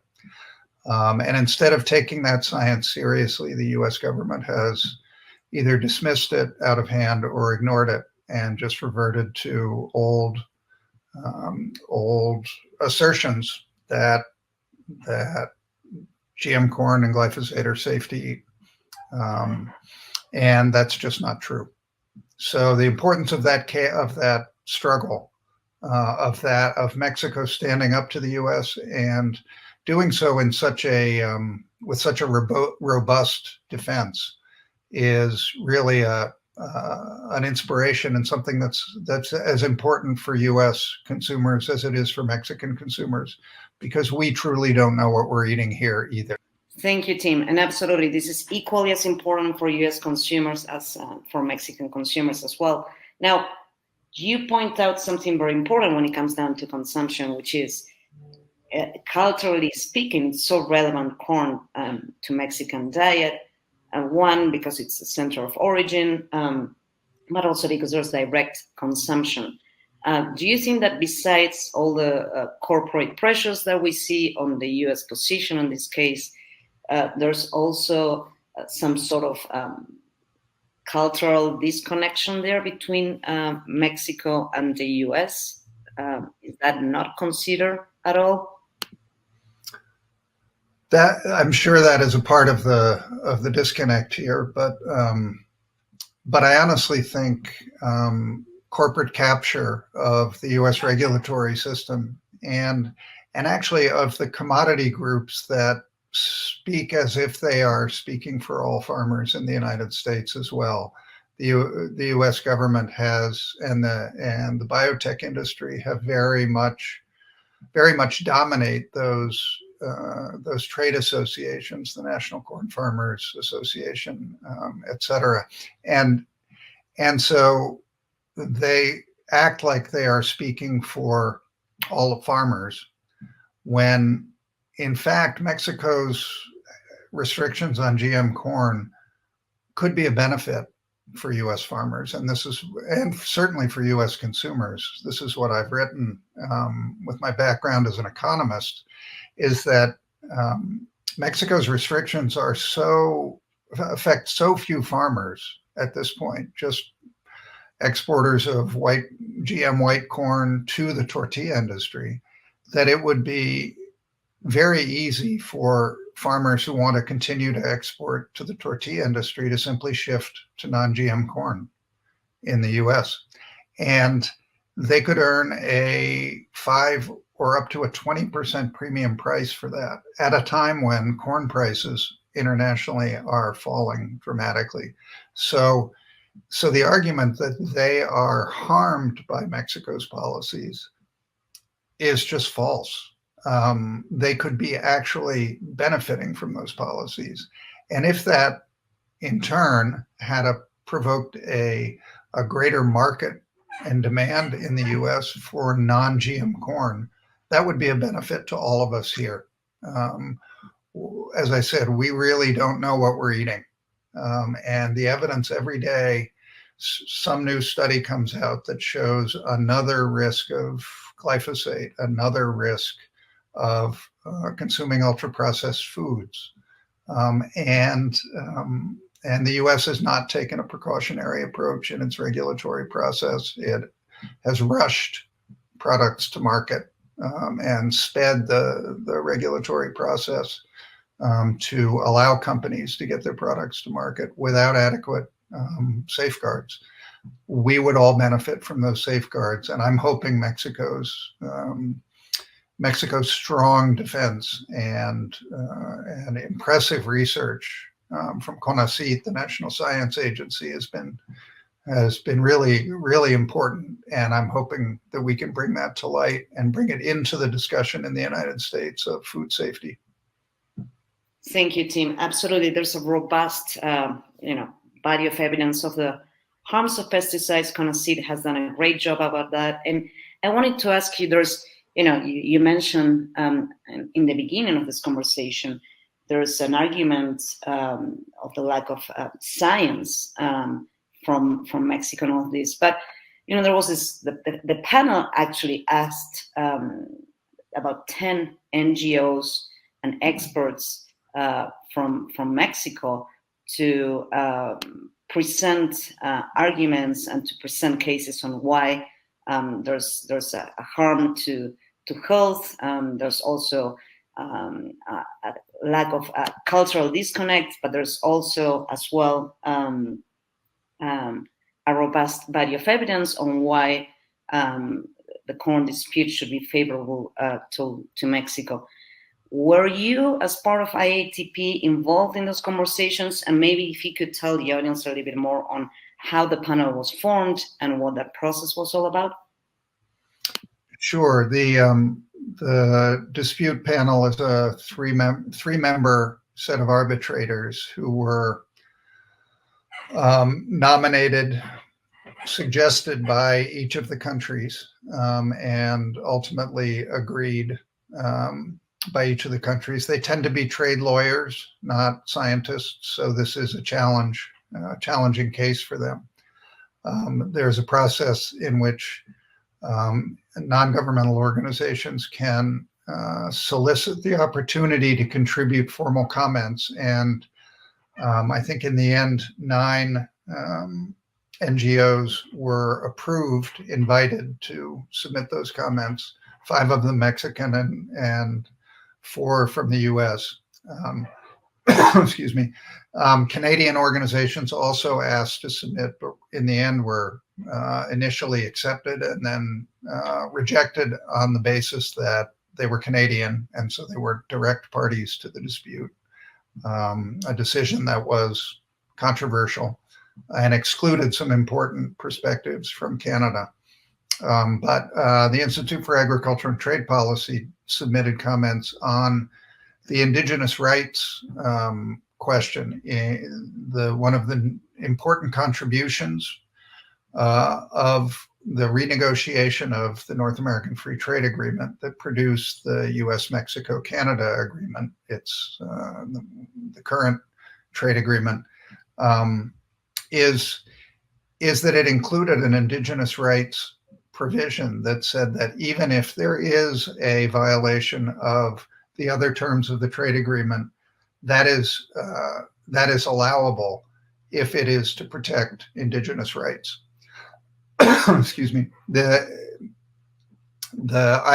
Institute for Agriculture and Trade Policy and one of the Mexican NGOs submitted comments detailing how this qualified, how the defense of native corn varieties and a diet free of GMOs in its corn were part of the culturally appropriate food and protection of maize biodiversity in Mexico, and therefore should be considered as part of a recognition of indigenous rights. And that in that case, even if the panel found that Mexico had violated the USMCA, Mexico should still be allowed to carry out these provisions. Thank you, Tim. That's very, very clear. Also, another thing is we've read the term tortilla corn ban. We keep reading this. It doesn't really represent, or at least for Mexicans, it doesn't really represent where Mexico stands on this conflict. What is this mischaracterization? Why do they keep referring to these issues, the tortilla corn ban? I'm glad you point that out. It has been an unfortunate, the U.S. files its case, its complaint, and it gets to use whatever language it wants to describe what it's objecting to. It chose to object to, not to the glyphosate restrictions, interestingly, but to the restrictions on the use of GM corn in tortillas and the tortilla masa corn chain, and to the part of the decree that called for a gradual substitution of non-GM corn for GM corn in feed, animal feed, and other products. Both of the characterizations are really biased. The latter, the U.S. chose to call it a substitution instruction, like there was a mandate in there that the government was ordering buyers to stop buying GM corn, and that there was some deadline, and Mexico has made it clear that the language in the decree does not use the word instruction. It says sustitución paulatina, gradual substitution, gradual as supplies are made available. So what it is it's Mexico saying we would prefer to be using non-GM feed, and we want to keep looking for ways we can do that. But if it's not available, we're not going to restrict trade in any way. On the tortilla corn ban, I guess it could be argued that it's true that Mexico is banning the use of GM corn in tortillas, but the implication is that Mexico is banning corn and banning trade in corn. And so again, it's raising the specter of a trade restriction when it's not a trade restriction. It's a restriction on use. It doesn't apply only to the US, it applies to any producer of GM corn from any country. So it doesn't discriminate against the US. And it, as I said, barely affects US producers. There are very few producers who are exporting GM corn, white corn, to the tortilla industry. And those producers have the option to continue exporting corn if it's not GM. So GM corn continues to flow to Mexico. GM white corn continues to flow to Mexico, just not to the tortilla industry. So this idea of a tortilla corn ban makes it sound like a trade restriction when it's not a trade restriction at all. Thank you for explaining that, the importance of words and terms. Absolutely. Mm-hmm. So, Tim, where do you see this going? What's happening next? Are you hopeful that this will be resolved in a favorable way? What's your instinct? But more than your instinct, what's your research and your experience and your different sources of information? Where is this dispute heading to? It's very difficult to know. I think most of the people I've talked to feel like Mexico did a masterful job defending itself and defending its policies. But that said, and I think they definitively showed that they have science on their side. I think the biggest, I warned someone, a journalist asked me in the US, wasn't it good that Mexico was being forced to step up and show that it had science? And I said, be careful what you wish for. They have the science, and now it's going to be public, and it's going to shine a really harsh light on U.S. biotech and U.S. regulatory processes, and that's what's happened. So Mexico really, I think, won the battle on who has the science. The U.S. looks terrible in its in the ways it tried to respond, and now that said, everyone knows that these trade agreements are written to benefit multinational firms. That is kind of why we have these agreements, is because multinational firms wanted more reliable rules of trade that would benefit those who are trading internationally. And so the rules are written to benefit multinationals. So are the dispute panels. They don't tend to include food sovereignty advocates. They tend to include trade lawyers who are defending free trade and free trade agreements, and that's their experience. So it wouldn't be at all surprising if by some reading of the letter of the law in the agreement, a group of 3 arbitrators ruled in favor of the United States. But the dispute won't end there. And that's, I think, the important thing for everyone to realize.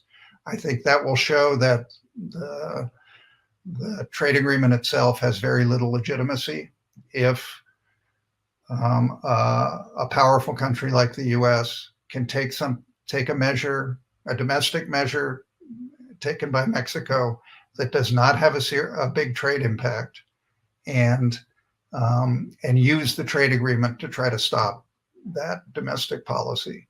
That will be a flashing red light on any other country that thinks about signing an agreement with the United States. That if the U.S. can use these agreements to just undercut our domestic policies, then we should not sign these agreements. And the legitimacy of the USMCA itself gets called into question. Even more important, the new government has said that it has absolutely every intention of continuing these policies. And in fact, they're included in the constitutional reforms currently being discussed in Mexico. The exact restrictions that the presidential decree includes. So the dispute, the policy won't end, the struggle won't end. Mexico will not accept GM corn. They do not want to eat GM corn. They don't want to eat glyphosate poison in their tortillas. And I don't think the U.S. is going to be able to make them do it. Thank you very much. And you're right. I believe the cultural battle has been won by Mexico, but the corporate takeover and the pressure of the agri-food lobby is just too strong. And finally, we know that there's a continuation of the policies here on the Mexican side. Do you think anything will change depending on who wins the U.S. election? Would there be any change on this, or is I don't know. That's a difficult one to say. There's a very, it's been the Biden administration's U.S. trade representative that has taken this action against Mexico. Trump won't be more favorable to Mexico, that's for sure. And Kamala Harris, I don't have a reason to believe that she would take a significantly more enlightened view on this. And that's, again, partly because of the power of the agribusiness lobby in the United States. It really has, they spend, depending on the year, but many years, they spend more money on lobbying than the U.S. military does. U.S. military industries spend on lobbying in Congress. So you can't underestimate their power, unfortunately. Thank you, Tim. Yes, it's a big thing that we're facing and that we're confronting. But again, I believe, as you said, that Mexico has been very good at presenting the case. There's scientific evidence. There's a vast body of evidence of the harms of glyphosate. So there's all that information out there, and it's always very helpful when people like you and others actually discuss these things, bring this to light, because there's a lack of information on this conflict and about this controversy internationally. Not many people are really presenting it as it is, and I think that what you do is fundamental. Just one last, probably more like personal question, but for you, what made you, we see you in Mexico when we go to our ecology congresses in Oaxaca and in other places. Right now you're in Massachusetts, but it's not rare to see you in Mexico City or in Oaxaca or in other parts. What is it that attracts you to Mexico, or why do you come so often to Mexico? What makes you write about corn? How do you know so much about corn? What happened there? That's an interesting question. I mean, who wouldn't want to come to Mexico and spend time there? I mean, por favor. No, es un encanto. It's a pleasure to be there, but also, I started studying Mexico in detail, and Mexican agriculture and corn in particular, because of the North American Free Trade Agreement and the impact that NAFTA had on opening up the border to U.S. exports, and the negative impact those cheap, subsidized, poor quality exports have had on Mexican producers, undercutting their markets and coming to dominate so many of the industries that so many of those sectors of Mexican agriculture. And so I continue to work on that, and it's been particularly refreshing and encouraging to see the López Obrador administration take a different approach finally to some of these questions, not by trying to pull out of NAFTA or the USMCA, but by standing up for corn farmers and prioritizing domestic production of key foods in Mexico that are healthy, and improving the regulatory processes to ensure Mexicans are getting healthy foods. And that's a real inspiration. So that's really been a joy to be able to support those kind of policies with my research. Thank you, Tim. It's been great to have you here at the People's Food Summit program. We really like what you do. We follow what you do. We'll be sharing the website on your writings and IATP. Thank you. You've been a great ally, and you know so much. You're so knowledgeable about food and policies and the intersection of those two. We appreciate you, and hope you have a great day. Thank you so much.